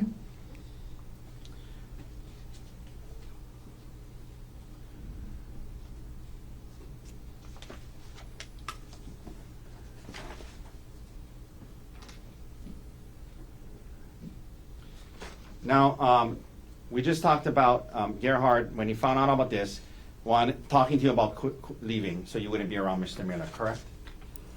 That came up. I recall one time that came up. That didn't seem like a key point of the discussion to me. But you didn't want to quit your job at Terra That's Power. correct. I did not want to quit my job. I like my job. Do you now work directly for Terra Power? Yes, sir, I do. Okay, so you're no longer a contractor. You now have a direct job with Terra Power, yes? That's correct, sir. And what is your job title now? Product manager for Halo. Product manager, and that's a step up from project manager, yes? Not necessarily, and not at Terra Power. Okay, but now you're a direct employee of Terra Power. I am, yes, sir. And to obtain that, have you committed to move to Seattle at some point? No, sir. Okay, but did they change their setup where now you cannot be there and be a full-time employee? They did, and they have several arrangements with different personnel for that. Okay, so you didn't want to quit your job. You're still at Terra Power to this day, now as product manager, yes? Correct, sir. Okay. And you still travel for work and go to Seattle at times, yes? Yes, sir.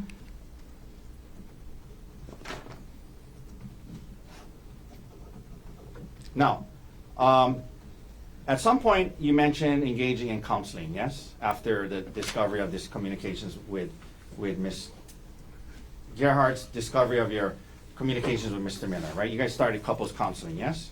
Yes, sir. And as you indicated, the counseling wasn't just about the affair, it became about the relationship, and you mentioned, you know, his need for intimacy, and it was about the relationship, not just the issues with Mr. Miller, correct? That's correct, sir. And you mentioned January into February, you felt you guys are making some progress, correct? Yes, sir, that's correct. But the issue with Mr. Miller would still come up from time to time, yes? Occasionally, I would say occasionally at that time. I have a hard time recalling that in February. Okay.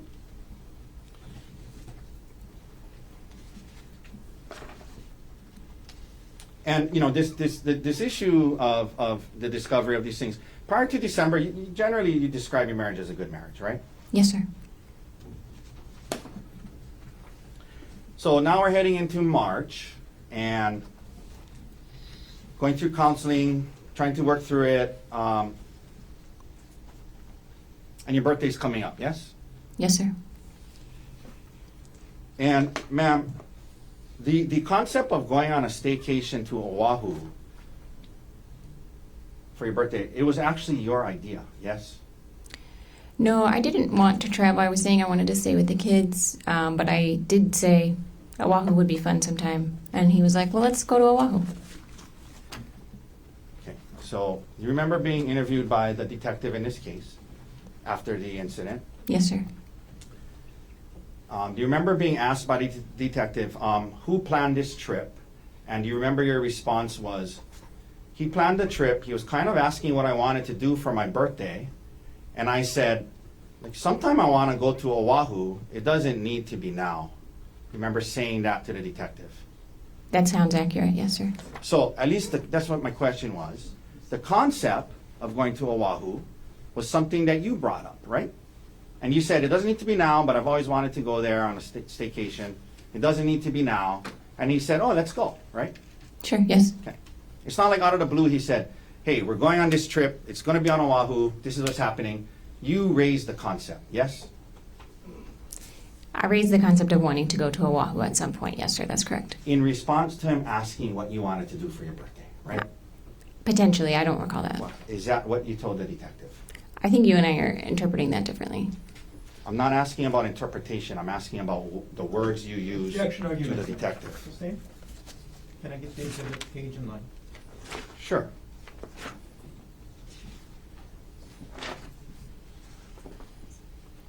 This is exhibit 107, page 5, lines 13 through 15, D107. Ma'am, when the detective asked you who planned this trip, your response was, he planned the trip. He was kind of asking what I wanted to do for my birthday, and I said, sometime I want to go to Oahu, but it doesn't need to be now. That's just the words you said to the Yes, detective. you and I agree on that, yes. Okay, thank you. Sure.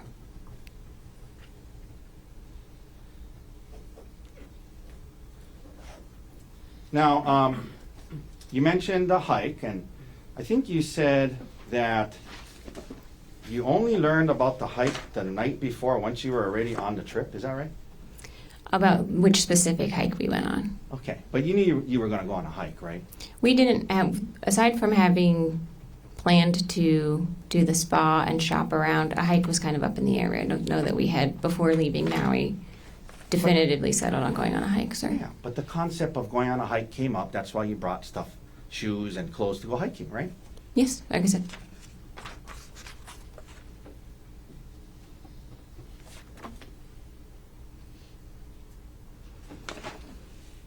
And in fact, hiking, it was not unusual for you guys to go on hikes. That's something you guys did from time to time, yes? Yes, sir. Okay.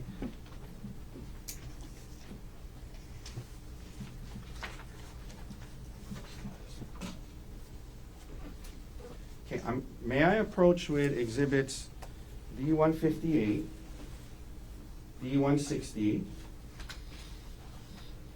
and D154? Yes. Okay, ma'am, I'm going to approach. I'm going to ask you to, I'm going to hand you D158. Can you What is that a photo of? That's a photo of you and Gerhardt on a hike, correct? That's correct, sir. Okay. Is that a fair and accurate depiction of you and Gerhardt on this hike? Yes, sir. And this was on apparently June 2023 in Wailuku. Well, at least the top it says Wailuku, right? That's what it says at the top. Yes, sir. Okay. Your Honor, may we admit D-158? Mr. Barney? No objection. And what has been marked for identification as Exhibit D-158 is received into evidence? Ma'am, same questions with D-160. This is, well, it's just one page. And is that a photo of you guys on a hike as well?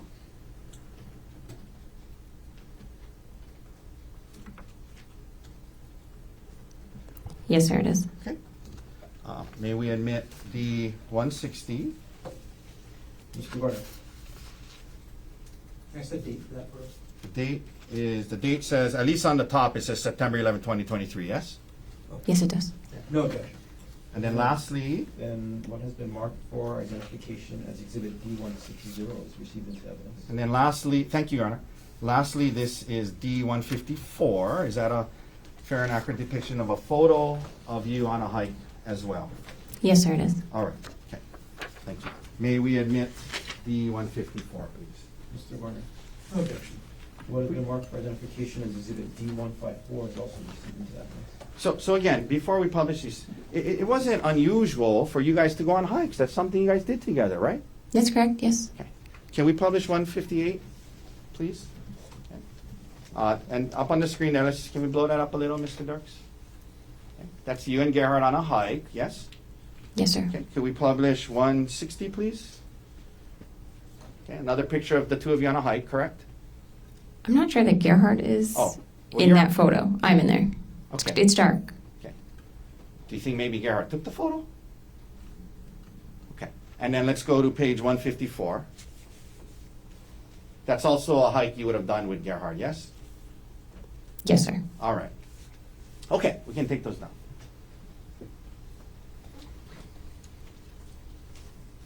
Now, the day of the trip comes, and you guys go to the airport on Maui, presumably together, yes? Yes, sir, we went together. And isn't it true that you, because it was a short trip, you didn't check bags, you just carried on luggage, right? Most likely, yes. I don't recall, but most likely. And you would have gone through TSA security screening with Gerhardt, correct? Yes, sir. It's not like he went first through the TSA screening, and then later on you came and met him there. You guys went through the screening together, put your bags through the screening together at the same time, correct? I would assume so, yes, sir. And no problems getting through TSA that day, correct? Not that I recall, sir. You get to Oahu, and the first day and night, as you indicated, you guys are having a fine time, right? Yes, sir. Go to the spa, go to dinner, and everything seems fine, right? Yes, sir. Okay. Next day is your birthday, right? That's correct, sir. And you wake up, and the prosecutor admitted a letter that Gerhardt gave you. I want to read it now since it wasn't read earlier, okay?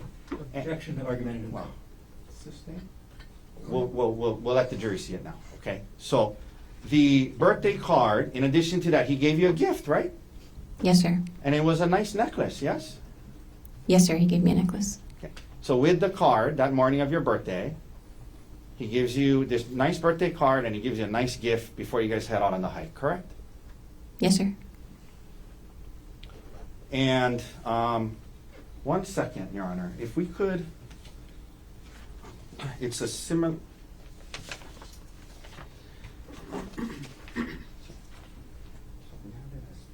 We have it as D-127, but I think this is the one you admitted. Do you have a problem if we admit this? I can't pull it up. I don't know. This is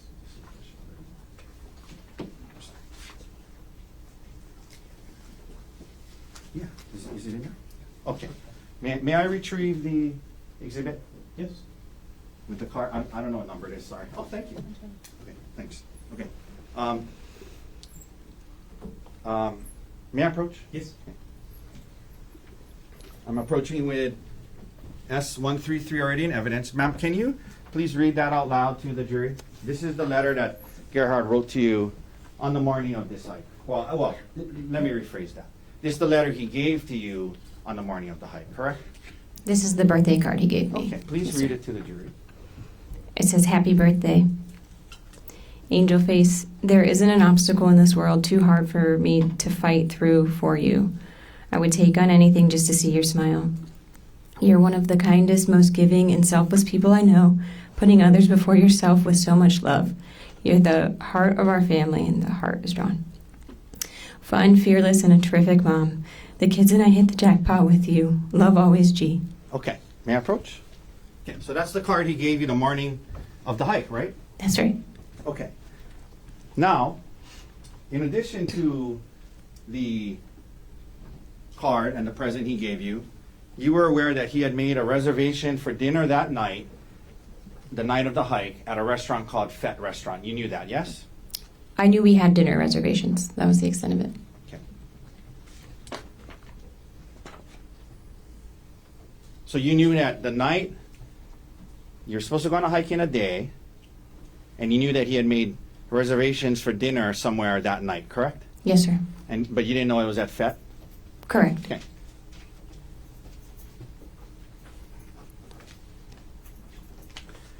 Now, after you guys went downstairs, had coffee in the morning, yes? We had coffee and breakfast in the morning. And then Yes. you head to the hike, correct? We went and got a coffee on the way out to at a different place. Okay. And then you had drive to the hike in your rent-a-car, correct? That's correct, sir. Now, this topic of life insurance came up, and the prosecutor showed you one email. But during this time period, you mentioned Gerhardt was the one that kind of managed the insurance, finances, taxes, things like that, correct? Gerhardt managed our finances. That's correct. Pretty anal guy, yeah, in terms of managing that stuff, right?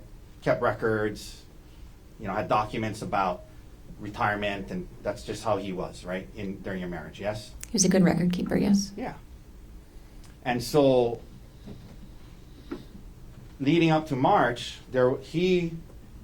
as part of you guys working through this issue, right?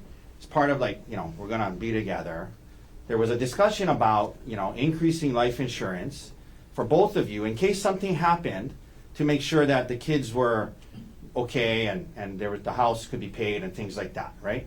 That's correct, yes. And in fact, he suggested that he would increase his life insurance to over $1 million, 1.5 million, correct?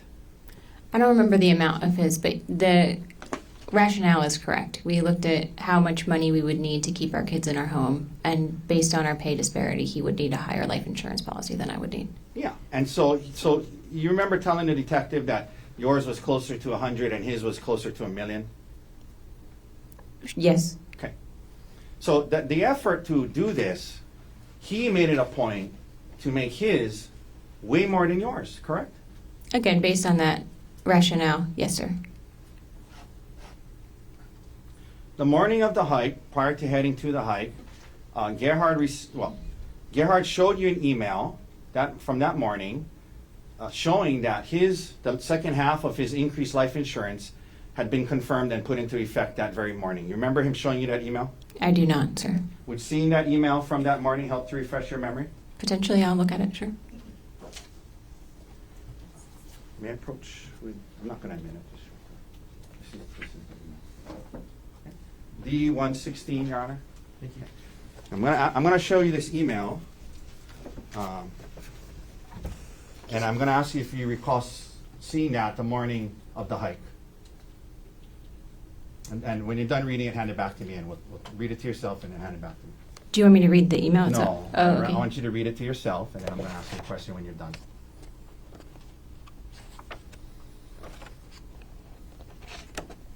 Okay. So do you recall Gerhardt showing you this email about increased life insurance on the morning of the hike? I'm sorry, I don't recall that. Okay. You arrive at the Poly Lookout parking lot at mid-morning, maybe around 10 a.m., yes? Yes, a little earlier. And when you got there, it was a busy parking lot. There was the Poly Lookout there. There was a lot of cars, tour buses, and people in the parking lot, yes? It wasn't that busy when we first got there. There were definitely other people there. Now, like tour buses? I don't remember tour buses when we got there, but I Okay. can't say for sure, sir. But there was a lot of people there, right? Yes. Yep. You mentioned going to the lookout first and then going to start the hike, correct? That's correct, sir. Not too far into the hike, Gerhardt leaves you on the trail and he heads up further on the trail on his own, correct? That's correct, sir. And you mentioned today that that was because you weren't feeling good about the heights and the cliffs and the heights. You didn't feel good. You didn't want to go on, yes? Yes, sir. You guys have been on hikes and activities involving heights before, yes? Yes, sir.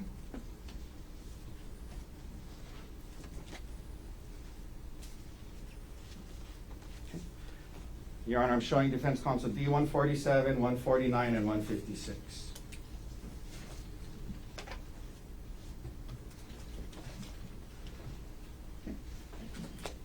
May I approach? Yes. Ma'am, you take a look at D-147. That's a photo of you and a friend going ziplining, correct?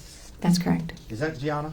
Yes, it is, sir. Is that a fair and accurate depiction of you and your best friend, Gianna? Yes, it is. Your Honor, move to admit D-147. Sorry. Mr. Warner? No objection. You want to mark for identification as Exhibit D-147 is received into evidence? I'll trade with you. Can you give me that one back, please? Sure, sir. D-149, is that a picture of you on a zip line? Yes, sir, it is. Is that a fair and accurate depiction of you, on a zip line? Yes, sir. Your Honor, move to admit D-149. Mr. Warner? No objection. And Lastly, what D- has been marked for identification as Exhibit D-149 is received into evidence? And lastly, D-156. Ma'am, is that a photo of you on a hike? Yes, sir, it is. Move to admit D-156. Mr. Warner? No objection. And what has been marked for identification as D-156 is received into evidence? Let's start, please, with publishing D-147. We're just talking about that day not feeling good about the heights and whatnot. This is a picture of you and Gianna going ziplining, yes? Yes, sir. This was before this incident, correct? Yes, sir. Okay, let's go to D-149, please. That's a picture of you on the zip line, yes? Yes, sir. Okay. Let's go to 156. That's a picture of you on a hike from 2023, correct? Yes, it is, sir. Okay. So you were willing to stand there and take a picture that day, correct? Yes, I was. All right, you can take that down. So on this day, you're saying not feeling good about the heights, and that's what caused Gerhardt to go off on his own because you were going to stay back, correct? That's why I stopped hiking. Yes, sir. But you do acknowledge that he left you on this trail not very far in from the parking lot, correct? Yes, sir.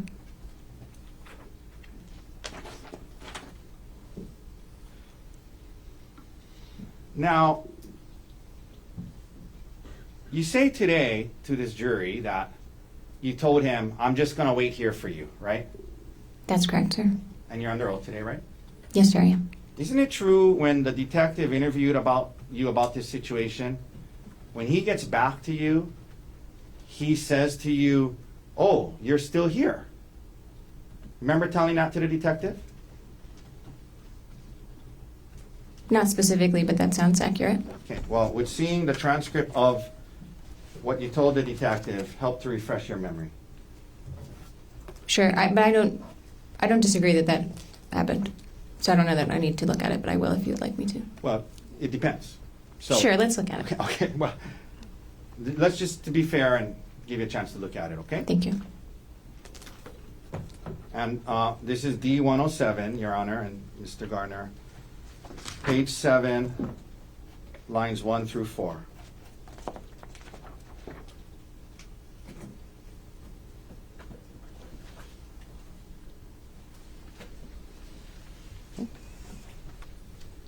If you can just read, line 1. Read it to yourself, not out loud. Sure. Read it till line 4, and let me know when you're done. Sure, I'm Okay. finished. Thank you. Okay, ma'am, isn't it true, you told the detective that day when Gerhardt got back to where you were waiting, he said, oh, you're still here, right? Yes, sir, that's true. As in, he thought you were going back to the car, right?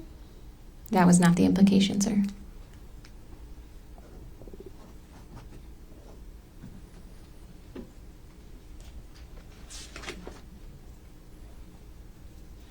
But to be clear, the area that you guys stopped was not very far in from the hike, not very far into the hike, not very far in from the busy parking lot, correct? That's right. It wasn't very far. That's correct. You described it as about 400 yards in, correct? I don't think I described it that way, sir. Okay. Would seeing what you told the detective help you recall that that's how you described it? Sure. We're now going to go to D106, page 10.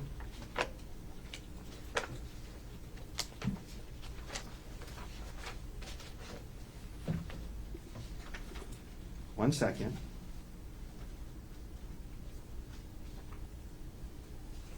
I apologize. Didn't you describe it as about a quarter mile in? That sounds more accurate, sir. Okay. I apologize. Is it- Quarter mile is 400 yards, right? I have no idea, sir. Okay. Need a calculator out. All right. But you described it as about a quarter mile in, yes? Yes, sir. Not super far up this trail from the parking lot, correct?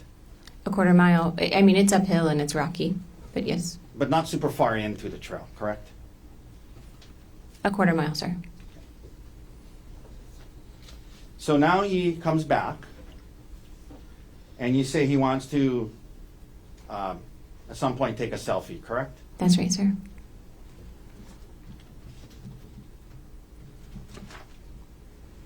And you don't want to take a selfie where he wants you to take a selfie, correct? I didn't want to get too close to the edge of the cliff, sir. Yeah. And you indicate that at some point in the process of that, he says, get back over here, I'm sick of this shit, and he tries to throw you off the cliff in response to that, yes? That was after the selfie, but shortly thereafter, yes. Okay.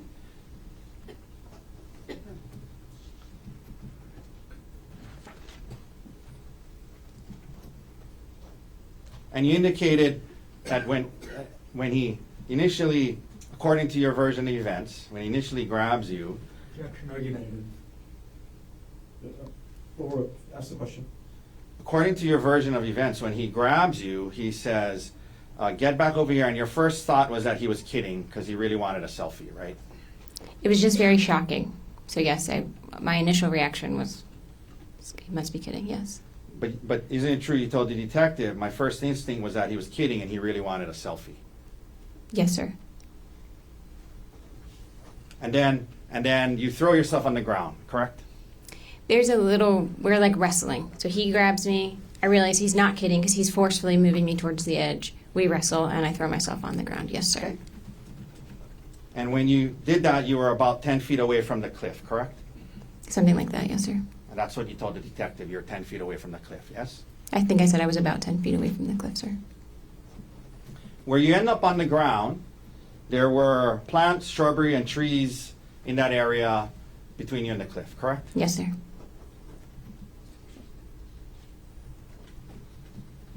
You mentioned now that there's kind of a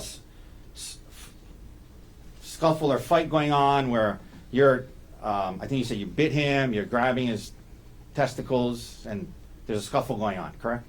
Prior to that, he's trying to pull me and drag me, and then he gets on top of me, and then yes, we're kind of There's a scuffle going on. scuffling. Yeah. And you're biting him, you're grabbing his testicles, yes? Yes, sir. Now, you said that at some point he has a syringe, correct? Yes, sir. And according to you, you did not see where he grabbed that from. Is that right? That's right, sir. 1 second, Your Honor. 1 second, ma'am.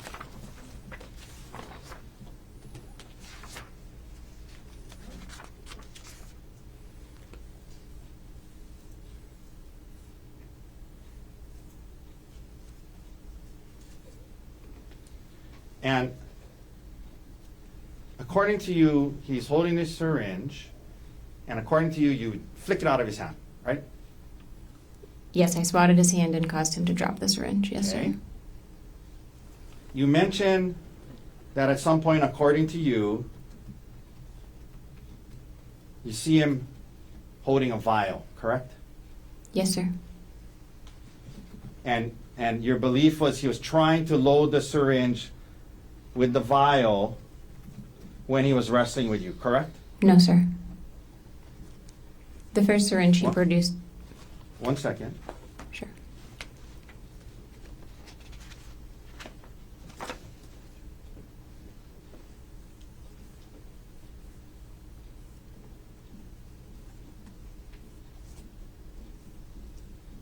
Okay. So you knocked the first syringe. He's getting the second syringe. But you think the vial is because he wants to load the syringe, right? That's right, sir. Right. According to you, this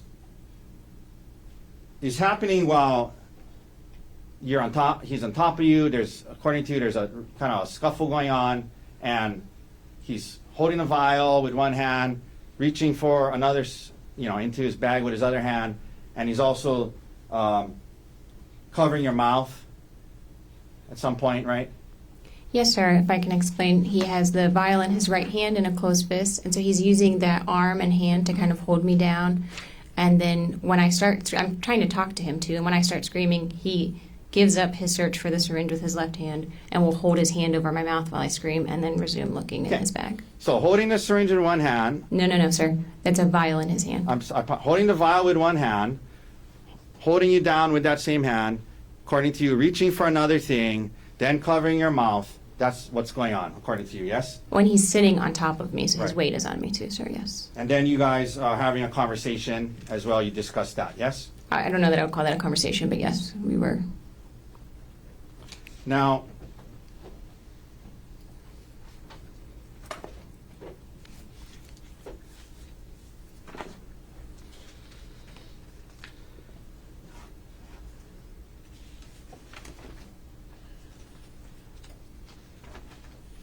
at some point you mentioned he picks up a rock, correct? Yes, sir. And he starts to hit you with the rock, according to you, yes? That's right, sir. And according to you, so the rock is something, according to you, he picks up when you guys are on the ground, correct? That's my, that's how it felt. Yes, sir. Okay? And according to you, Gerhardt then blasts you in the head with all his might 10 times with this rock, correct? I don't know that I used those exact words, but he used the rock to hit me, and it was my impression that he was using his full force at the time when asked. Okay? You said that he was bashing it against your face and head, yes? Yes, sir. He was smashing it into your head and face, yes? Yes, sir. Full blast, 100% of his power is what you said, yes? Yes, sir. And 10 times, yes? I said as many as 10 times, sir. I wasn't counting. Well, you told that to the detective, you told that to the grand jury, correct? Yes, sir. Under oath, right? Yes? That it was as many as 10 times, correct? Yes, sir. Your head, forehead, and eye is what you said, yes? That's right, sir. To your knowledge, you did not lose consciousness, correct? To my knowledge, I did not lose consciousness, correct? You were taken to Queens and examinations and tests were done on you, yes? Yes, sir. In particular, a CAT scan, correct? Yes, sir. You did not have any skull fractures, correct? That's correct. No skull fracture. You had no facial fractures, correct? That's correct. No fracture on my face. You were discharged the next day, correct? Yes, sir. When you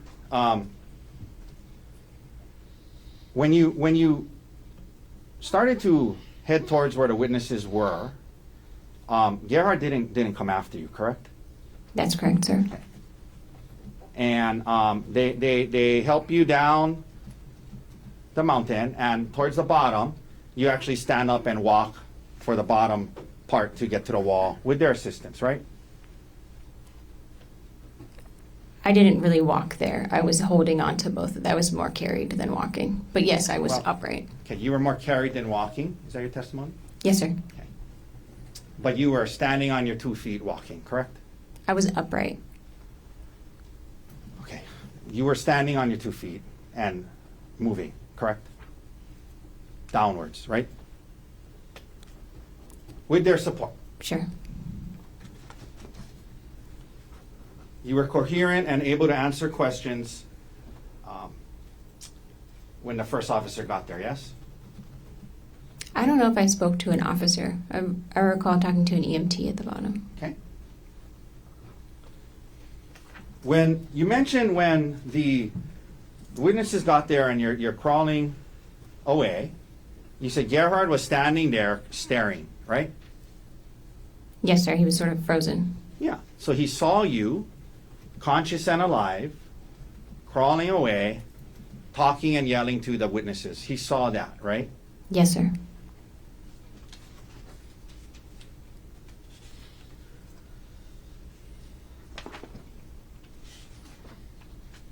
Okay. You go back to Maui. 3 days later, you say that this work bag of his gets turned in to the police, correct? The evidence specialist picked it up on that Friday. Okay. And you said today that you're at home and you see his work bag and you open it and you say under oath today to this jury, the words you used was, I was surprised. I was surprised to see the syringes and vials, right? That's what you said today, right? Yes, sir.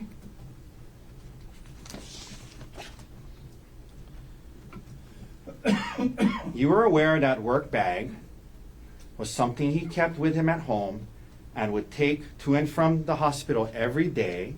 You were aware of that before this incident, correct? Yes, sir. Okay. And in fact, you were aware that he would bring syringes and vial, lidocaine and other stuff and have it at home in case of emergencies, right? Yes, sir. Okay. You knew that before you discovered this work bag, correct? Yes, sir.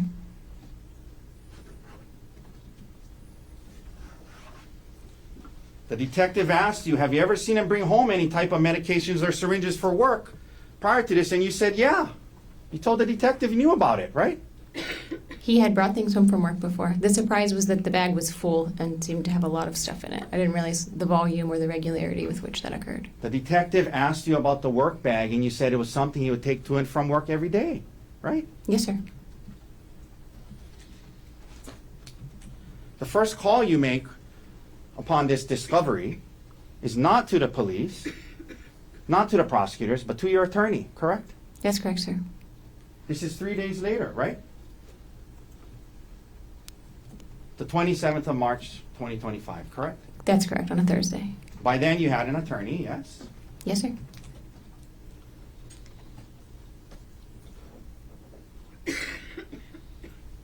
First call you make is to your attorney.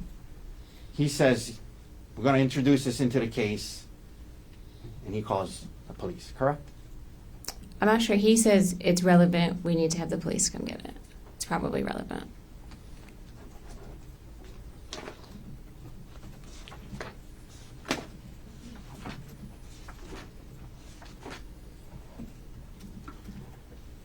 You discharged from the hospital on March 25th, and you return to Maui, and you continue your care, correct? That's right, sir. And we mentioned by the March 27th, you had an attorney, yes? Yes, sir. On March 31st, you go to see your primary care doctor on Maui, Dr. Joanna Yun, correct? Or Yun, correct? That sounds right. The date I'm not certain of, but thereabouts, for sure. She was your primary care doctor, yes? Yes, for You had a sure. doctor-patient relationship with her from before this incident, correct? Yes, sir. She examines you, discusses your symptoms, and during that visit, correct? Yes, sir. She comes up with a, well, could you actually access your, that was with Kaiser, correct? Yes, sir. Could you access your Kaiser records at that time online? I'm sure I could. Yes, sir. She comes up with a diagnosis list for the visit, and then the next day on April 1st, you email her and you ask her, hey, doctor, do you mind adding traumatic brain injury to your diagnosis list? Objection, rule of completeness. Sustained. I'm going to get to the second part of it. We'll read the exact email. Isn't it true you emailed Dr. Yun? Hi, Dr. Yun, on April 1st, 10 a.m., 10:03 a.m. Would you mind adding either traumatic brain injury or concussion to the diagnosis notes from my appointment on March 31st? I want to make sure the documentation is consistent between my care at Queens and back on Maui. Do you remember emailing that to your primary care physician on April 1st, about a week after this incident? Yes, sir. She had not included that on her diagnosis list after your visit, correct? Traumatic brain injury or concussion, correct? Correct. That's the I'm purpose sorry, of the email. I apologize. She had not added traumatic brain injury to her diagnosis list, correct? For her notes for the 31st, that's correct. You had an attorney by March 27th, correct? Yes, sir. April 1st, you're emailing your doctor saying, can you please add traumatic brain injury to my diagnosis, correct? Objection, rule of completeness. Sustained. Cross. Sustained. Partially, what you emailed your doctor was, can you add traumatic brain injury to my diagnosis? Yes? Sustained. Okay, I'll read the whole email again. You said to your doctor, would you mind adding either traumatic brain injury or concussion to the diagnosis note from my appointment on March 31st? I want to make sure the documentation is consistent between my care at Queens and back here on Maui. That's what you told her, right? That's what you emailed her, right? Yes, sir. Are you aware that nowhere in your Queens records does it ever say traumatic brain injury? Are you aware of that? I'm not aware. Sure. Did you review your Queens records before you emailed that to Dr. Yun? When I met with Dr. Yoon on the Ma'am, 31st, my question is, did you review your Queens records from your stay at Queens before you emailed Dr. Yun on April 1st saying you want to make sure the documentation is consistent between my care at Queens and back here on Maui? Did you review your records at Queens before you sent that email? I don't recall, sir.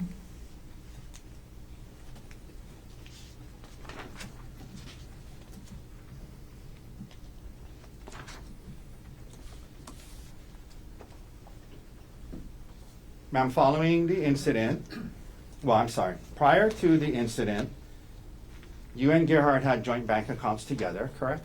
Yes, sir. Joint meaning they belong to both of you, yes? Yes, sir. For example, you had a joint saving account with Gerhardt with Capital One, yes? Yes, sir. And you admit that back then Gerhardt made more money than you, correct?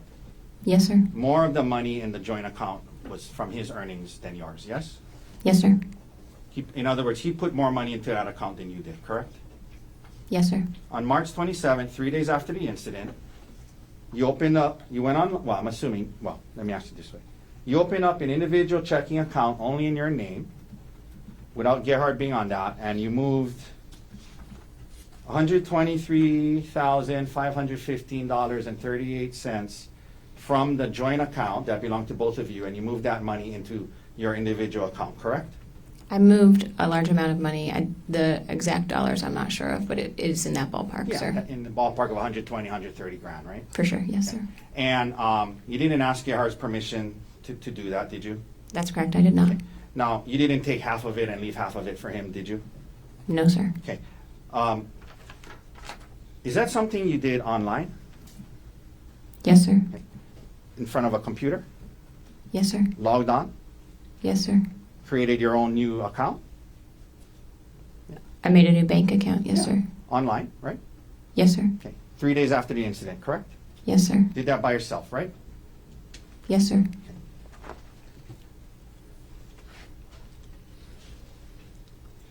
On March 27th, when you did move that money, you had not yet filed for divorce, is that right?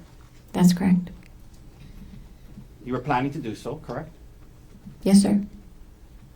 And you were aware, weren't you, when you did this, move the money, that once you filed for divorce, there would be a automatic restraining order that prevented you from moving money like that. I was not aware of that at this time. So you moved the money without his permission before filing for divorce, and you talked to your attorney about that as well, correct? I talked to my attorney about whether or not I was allowed to move money from a joint bank account. Okay. Yes, sir. Now, and he told you you can so long as you don't file for divorce yet, right? He did not say that, sir. Later on, when you were asked about this, you indicated to the prosecutors that you did it because, in part, there was a need to pay back your parents $85,000 from a loan that they had given you and Gerhardt, correct? That's what you told the prosecutors, that partly why you moved that money, partially, was because you wanted to, there was a loan your parents had given you and Gerhardt for $85,000, and you wanted to pay them back with the money you moved, yes? Yes, sir. Okay. And your parents were not in a rush to get paid, correct? You guys had been paying them off slowly, correct? Prior to this, we had been paying them off slowly. That's correct, sir. And in fact, isn't it true that later on when you filed for divorce and you and your divorce attorney tried to get access to Gerhardt's retirement accounts, one of the things that was stated in that proceeding was that you had been making ends meet by seeking the financial support of your family, meaning your parents. You remember asserting that to the family court in your divorce case? Yes, sir. I remember that. Okay. So in the family court divorce case, you're indicating that your parents are helping you get by financially, but in response to this money, this thing about moving the money, you said that you need to pay them back the 85 grand right away, correct? At the time when I paid them back, I did not know that they were going to be in a financial position to help me in the way they are now. Did they say to you when you told them, hey, here's the 85 grand, did they say to you, hold on to it, use it, you're going to need help? No, sir. And by the way, this online banking that you did on the 27th of March, online, created your new account, moved the money. On the 27th of March, I guess that was 4 days before you asked your primary care doctor to add traumatic brain injury to your diagnosis, correct? Objection, rule of completeness. Sustained. At the time you moved the money, on March 27th, that was 4 days before, sat down at a computer, logged onto it, opened up your online banking, created a new account, moved the money from the joint to that one, new one. That was 4 days before you emailed your primary care doctor asking her to add traumatic brain injury and concussion to your diagnosis list, correct? I'm not sure of the exact date of the bank account, but yes, in general, that's correct. You eventually do get a divorce attorney named Brianne Wong Leong, yes? That's correct, sir. And you guys do file a complaint for divorce, correct? That's correct, sir. And you indicate on the complaint that you should get full custody of the kids, correct? Yes, sir.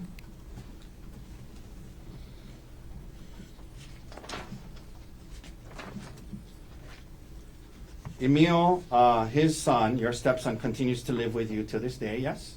That's correct, sir. While the case was pending,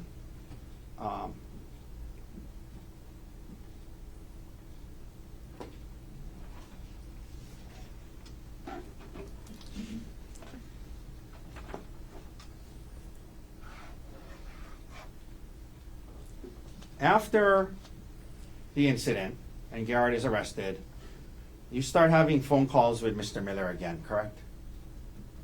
Occasionally, yes, sir. 1 second.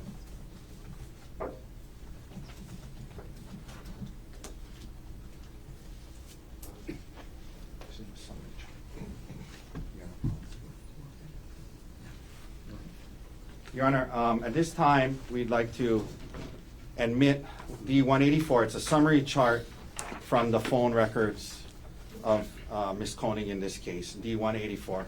I believe the prosecutor had a chance to examine it for accuracy. Mr. Gardner, with respect to the proffer, No objection. was it marked for identification as Exhibit D-184 is received into evidence? May I approach? Yes.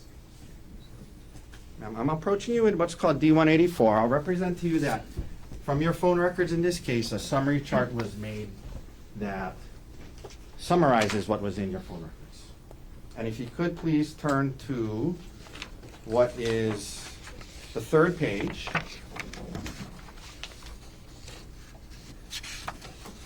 Let me know when you're there. It starts on September 5th, 2024 at the top. You see that?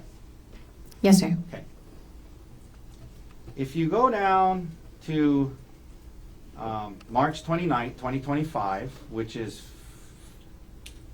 5 days after the incident, it looks like Mr. Miller tried to call you 3 times, correct? Please give me a second to look at this.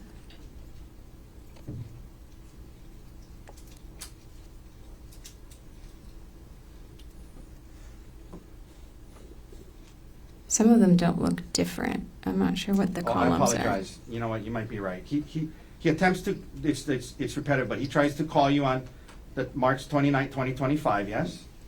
That's correct, March And then- 29th. And yes. then at 23:51, it looks like the two of you have a 13-minute phone call, yes? At least according to the phone records, right? Just a second, please. Number, if you go to the left-hand marking, number 620. Yes, sir. And that was with his personal cell phone, correct? I'm not sure which numbers, but how it's marked, that's how it seems. And then, again, on April 22nd, there's another call that's 31 minutes, 36 seconds long on 8/14, correct? Yes, sir. Okay, and then there's other calls, but that's all the ones I'm gonna talk about right now. You can hand that back to me. Thank you, sir.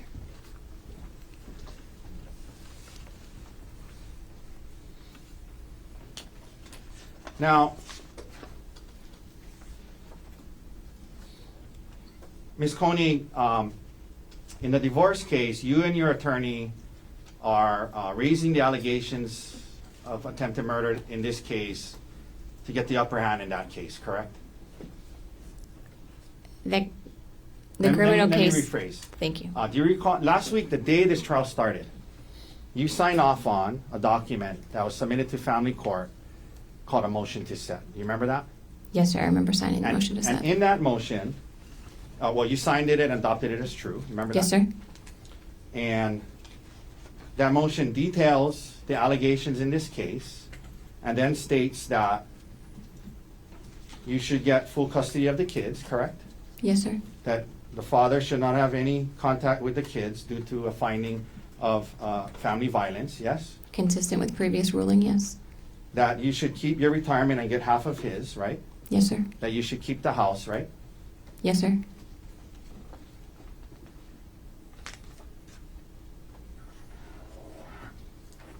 Okay. Good afternoon, Ms. Konig. I know it's been a long morning. I only have 2 quick follow-ups that I forgot to ask you about earlier. You know, you mentioned when I was asking you about the fact that you were using WhatsApp to communicate with Mr. Miller instead of, you know, your phone or email, text messages on your phone or email. I think you indicated, well, you would use WhatsApp to talk to other people at work from time to time too, correct? Yes, sir. Okay. But isn't it true that TerraPower, which is a nuclear engineering, it's a nuclear energy company, correct? Yes, sir. The sanctioned software for company communications was Microsoft Teams, correct? They provide Microsoft Teams for us, yes. Right, and that's how they wanted you to message each other because it's a secure communication network, right? Not exclusively. We're instructed to use encrypted messaging when we talk about work. You were instructed to use encrypted messaging, right? Yes, sir, which iMessage counts, and so does WhatsApp. Now, in August of 2024, you went on a trip to South Africa with Mr. Miller, correct? And another TerraPower employee, yes, sir. I didn't ask that. I asked if Mr. Miller went on that trip with you, yes or no? Yes, he did, sir. And in fact, not only did he go on that trip with you, he advocated for you to be able to go on that trip with him, yes? He helped set the group of people going, yes, sir. And he specifically got you to be able to go on that trip with him, yes? I don't know the answer to that, sir. Do you recall messaging him on WhatsApp on October 30th and saying, I know I said it earlier, but I sincerely appreciate you getting me on this trip? You remember messaging that to Mr. Miller in August after this trip? Yes, sir. No further questions. Thank you, Ms. Konig. Thank you. Mr. Gordon, any endeavor? Yes, sir. Could I have just a moment to get this out? Yes, take your time. Turn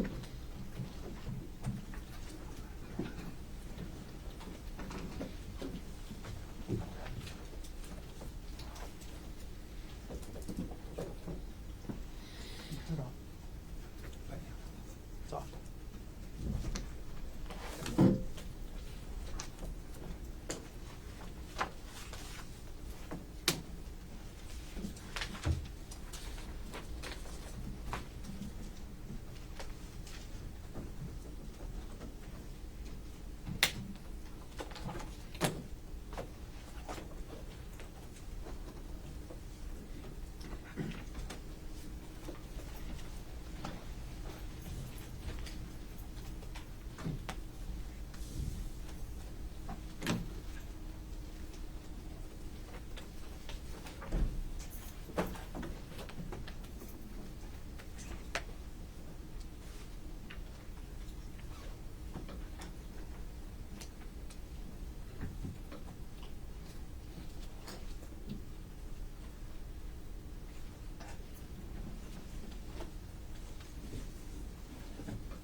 Okay.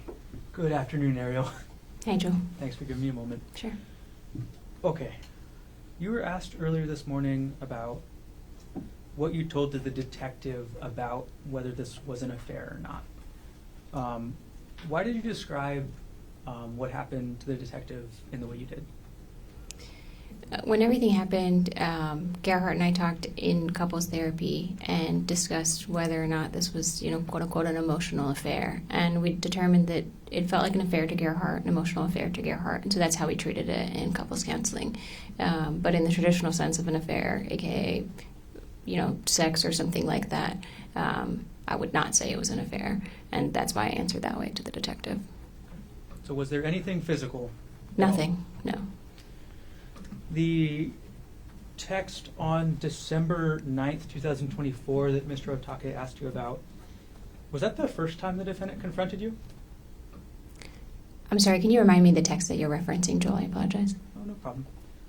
It was a text message that you were asked about this morning and essentially took responsibility for the, quote, secret affair.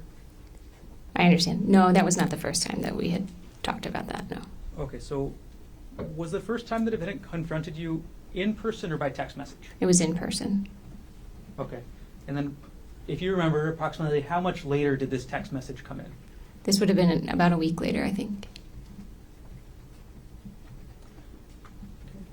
Moving on a little bit, you were asked about a VPN service. Can you explain, one, what a VPN is, if you know? VPN is virtual private network. I'm not an IT specialist. Okay. How did you use the VPN that you were asked about in this case? I actually did not use a VPN. The only time I use a VPN is for work. The VPN that was sent to me was in reference to being able to watch locally syndicated football games. So I grew up in Pittsburgh, watched the Steelers, but it's hard to watch them in Maui. A VPN would allow you to change your location to get local networks. Got it. Okay.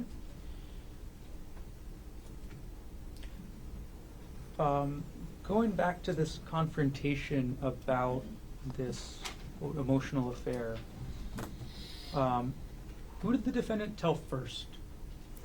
He told Bryant and Gianna we were out having a drink, and I went to the restroom, and he told them. He basically said Aries having an affair. How did you feel about that? It just felt, like I said, unfair because I would have liked to talk to Gerhardt about it first. And you were asked something about giving up your privacy earlier this morning after the defendant confronted you about this affair. What did you mean by that? After this, Gerhardt oftentimes would either have my phone or would go through my phone regularly, look through my messages, my email, things like that. That's where I was giving up privacy, just allowing him access to my digital communications. And how long did that last for? I would say weeks. By the end of December, did you have your phone back? Yes, and honestly, it was just the beginning of December where I didn't have my phone most of the time. By the end of December, I had my phone. It would just be that he would go through it. Okay. And how long did the defendant keep going through your phone after this came out? I don't recall. I think maybe periodically, still in January, potentially.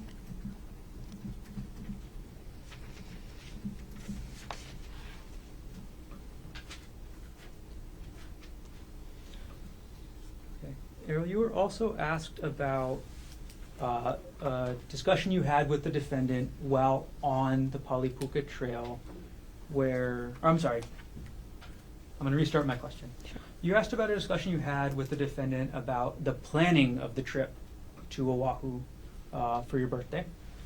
How did the defendant react when you said, we don't need to go to Oahu now?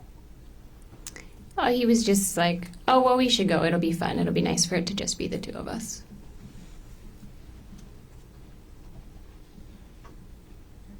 Just a couple more things to follow up on.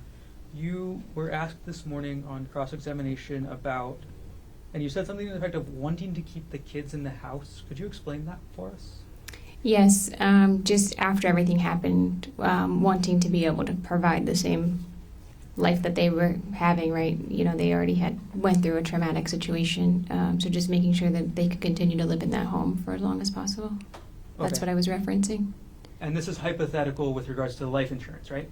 I'm sorry, yes, this was the planning around life insurance and kind of the methodology that went into coming up with the life insurance amounts was making sure that should either of us not be earning money, we could still afford to keep the house that we have on Maui and keep our kids there.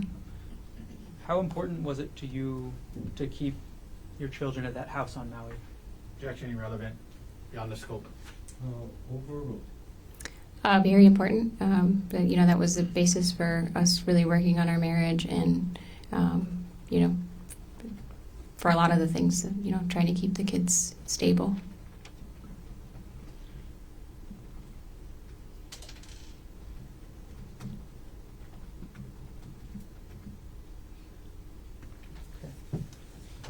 Now, Arielle, you were asked about a comment. This time I'm asking the correct question. You were asked about a comment made on the trail where the defendant told you, oh, you're still here. And what was the context of that? Yeah. Whenever this is referencing when I decided not to continue on the hike and Gerhardt went up and continued to hike a little bit, when he went up the hike, there was never an implication or discussion that I would go back to the car. It was that I was going to wait for him there on the hike. So him saying, oh, you're still here, was maybe like, thought I was going to maybe look around and explore a little bit from where I was. Your Honor, calls for speculation. It's what she was thinking. So overruled. It's what she's thinking, he was thinking. Is that speculation? Overruled. I'll keep us going forward as well. Okay, you were asked on cross-examination about the number of times that the defendant struck you with a rock. Do you know the exact number? No, sir.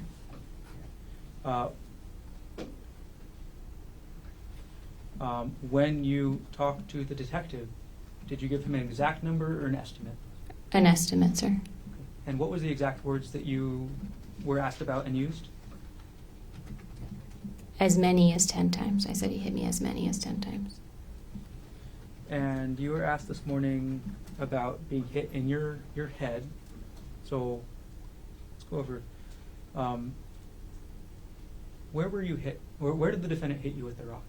I was struck on my right eye. I had a laceration down to the skull above my eyebrow here. And then all over my head, I had a large laceration that went back here and down here. So I was hit kind of all in this area. Were any of your other body parts hit? Yes, my left hand was hit where I was, Objection. Oh, beyond the scope. my left hand was hit where I was blocking my face from the rock. And so I had a distal fracture, which is basically like the end of the I'm going thumb. to pause you there. Sure. Um, Okay. Okay. So, and again, can you demonstrate where your left hand was when the defendant struck your left hand? It was in front of my face.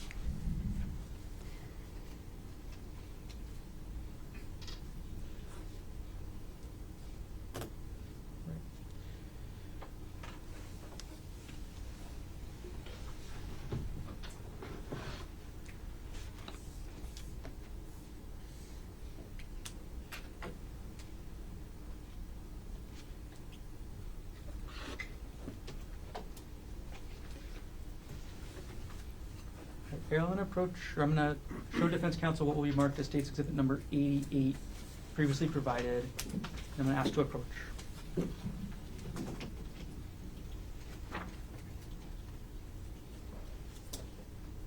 Is that- Oh, okay. Okay. May I approach? Yes. Sorry, what number is that? State's 88.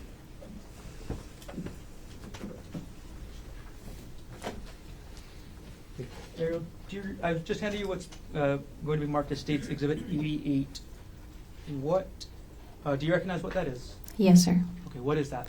This is Gerhardt's work bag. Is that the same work bag that the police recovered from your home on Maui? Yes. Okay, thank you. I'm going to retrieve the exhibit from you now. Thank you. Sorry, thank you.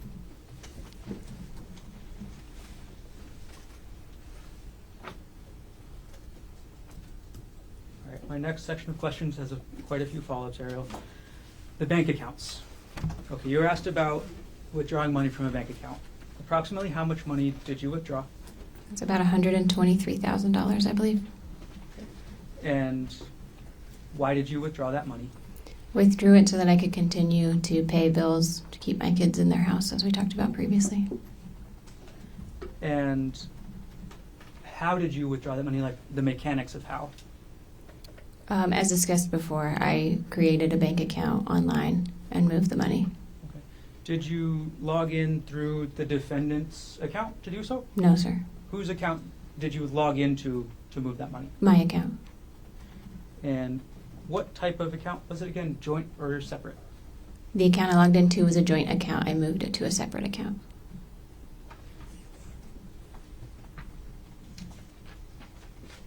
And what did you spend the money on? I spent the money on a mortgage. Should I talk through like approximate values? Yeah, why don't you give us an estimate of where that money went? Sure. Okay, so if you just take like some of the big hitter items, my mortgage is $8,000 a month. My HOA is just over $300 a month. I have a car payment that's just under $400 a month. I have a solar loan on the house that's about $800 a month. So that's $9,500 roughly. And then I pay about $4,000 a month in childcare for my youngest.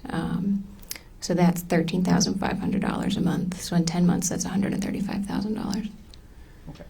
Now, you were asked about a loan that you paid back. Can you explain that? Yes, Gerhardt and I had previously taken a loan from my parents, a personal loan, to pay back costs associated with a home construction project we did in Pittsburgh. And so it was kind of a long-standing loan from them. And at the time, I wasn't sure what was going to happen financially, and I wanted to make sure that their retirement wasn't going to be impacted by this. Okay, when you say at the time. Right after the attack and everything. And did you settle any other debts? I did. I paid off Gerhardt's outstanding credit card balances, just so those wouldn't be overdue again. That was joint marital debt, so I tried to pay down joint marital debt. Okay. Do you remember how much of that joint marital credit card debt you paid off? I don't remember the values. I apologize. Okay. If you were to see your bank statements again, would you be able to remember? Yes. Okay. I'm going to approach with what's been marked as States 156.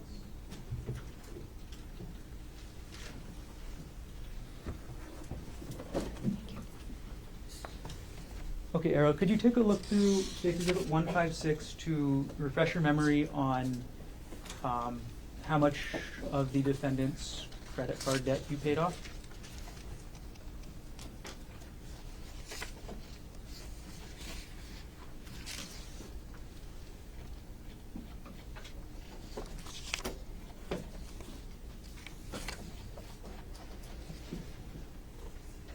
And when you've reviewed, let me know. Sure.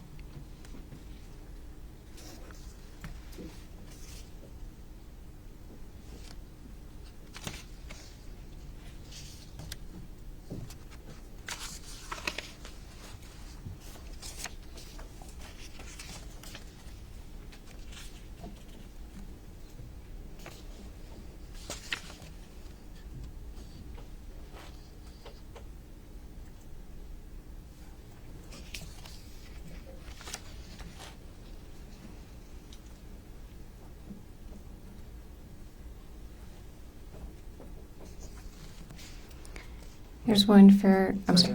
Have you reviewed the exhibit? Yes, I Is your have. memory refreshed? Yes. Okay, I'm going to come collect the exhibit from you, and I'll ask you the same question again. Okay.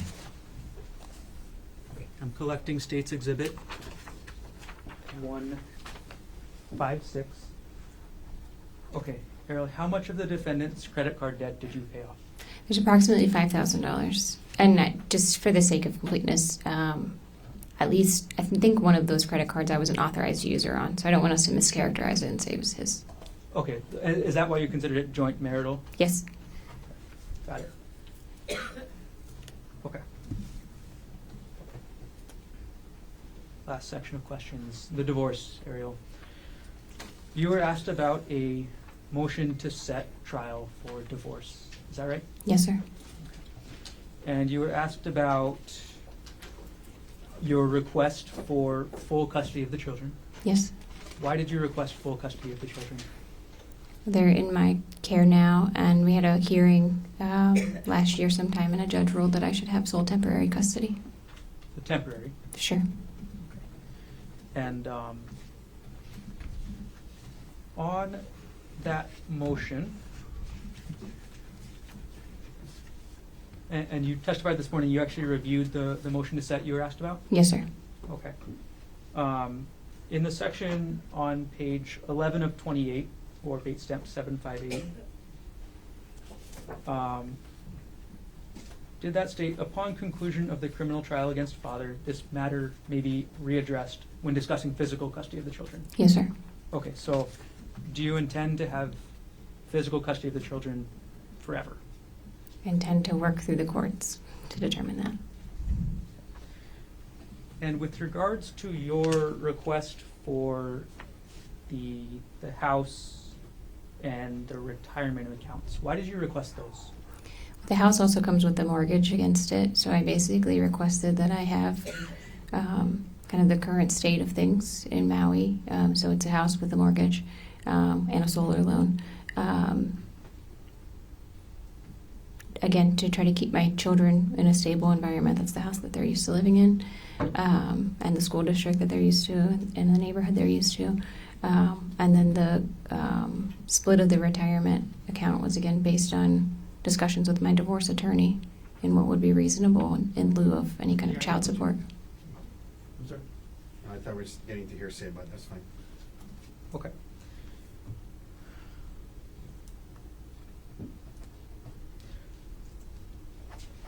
I'm going to show you what's been marked as Defense Exhibit 187, page 12 of 28, base stamp number 759, at the very top of the page, under number 3, child support.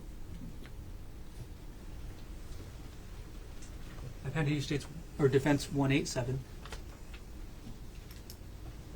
Could you review that paragraph at the top of the page? Yes. Okay. Have you reviewed the paragraph? Yes. Okay. Okay.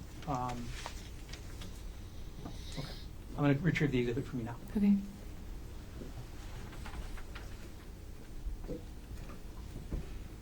Arielle, why did you request the house and the defendant's part of the defendant's retirement accounts? Since he can't earn his previous income would be unable, it's unlikely that he'd be unable to pay child support that would keep their standard of living the way it was previously. Okay. Understood.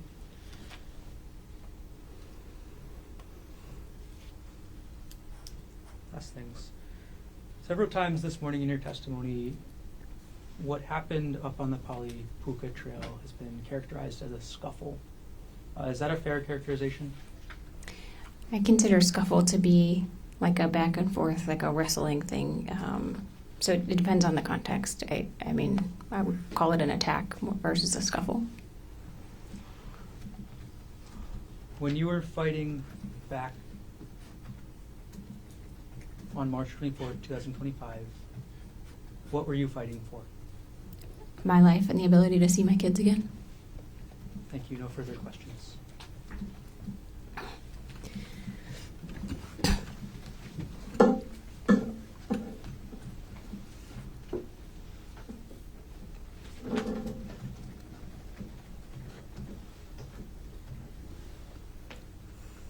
Mr. Otake, recross based on what else on redirect. Thank you. You were being asked about the motion in the divorce case and why you were seeking child support, or why you were seeking the house in his retirement, and you said because he can't earn his same income. And what you wrote in, what was written in the report is that because he's incarcerated, correct? Yes, sir. Because of this case, because he's incarcerated and he can't earn his income, you guys in the divorce case are using that to say you should get the house and his retirement, yes? Yes, sir. You indicated when you were asked about physical custody, prosecutor pointed out that you have temporary physical custody, you're seeking physical custody, but it was written in that motion, upon conclusion of the criminal trial against father, this matter may be readdressed, correct? Yes, sir. Meaning you understand if he's found not guilty, it can be readdressed and he can try to get physical custody of the kids, right? Yes, sir. I understand that. And if he's contrary to that, found guilty, you know that he's not going to be able to have custody of the kids, right? Yes, sir. And then you would get full custody of them for the remainder of their juvenile life, correct? Yes, sir. He wouldn't be able to see them or have a relationship with them for the rest of their juvenile life. You understand that if he's convicted, right? And that's why you guys wrote that in there, right? Yes, sir.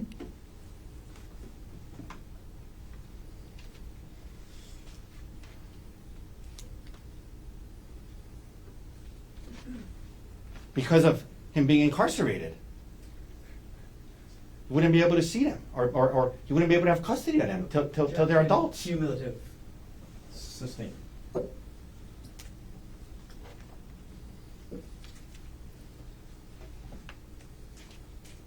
You and your divorce attorney are using the allegations in this case as a basis to ask for certain things in the divorce and custody case, correct?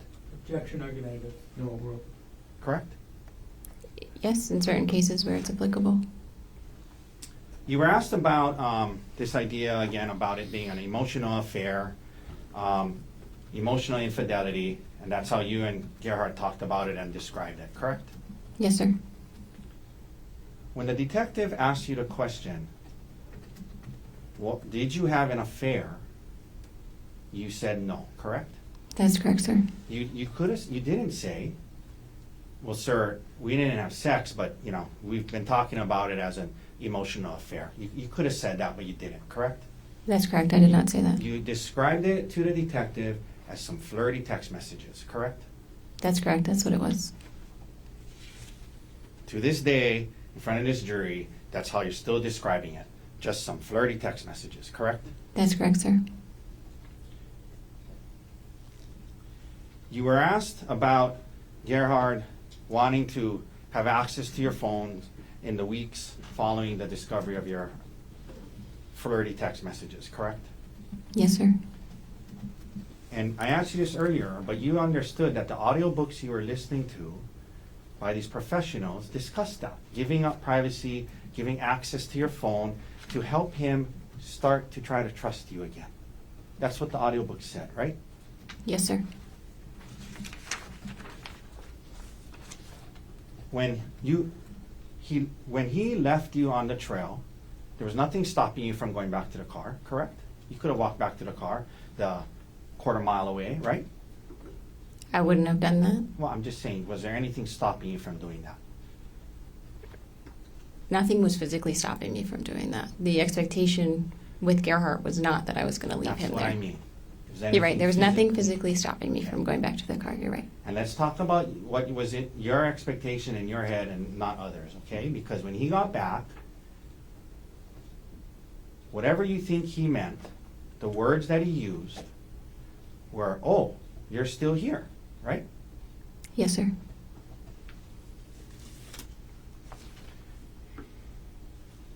Let me, so you were asked about the number of times you're hit with the rock, and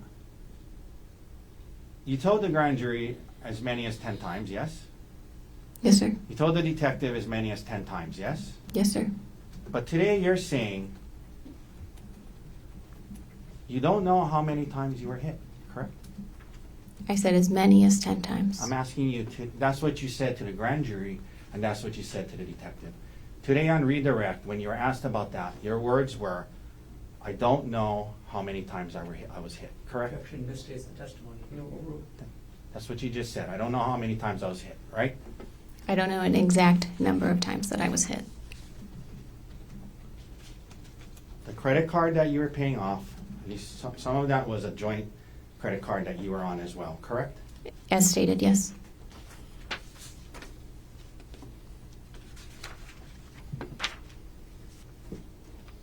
Thank you, ma'am. No further questions. Thanks, sir. Any other questions? No, thank you. Ms. Konig, thank you very much for being here. You can sit down. Again, watch that first step. Thank you, Your Honor.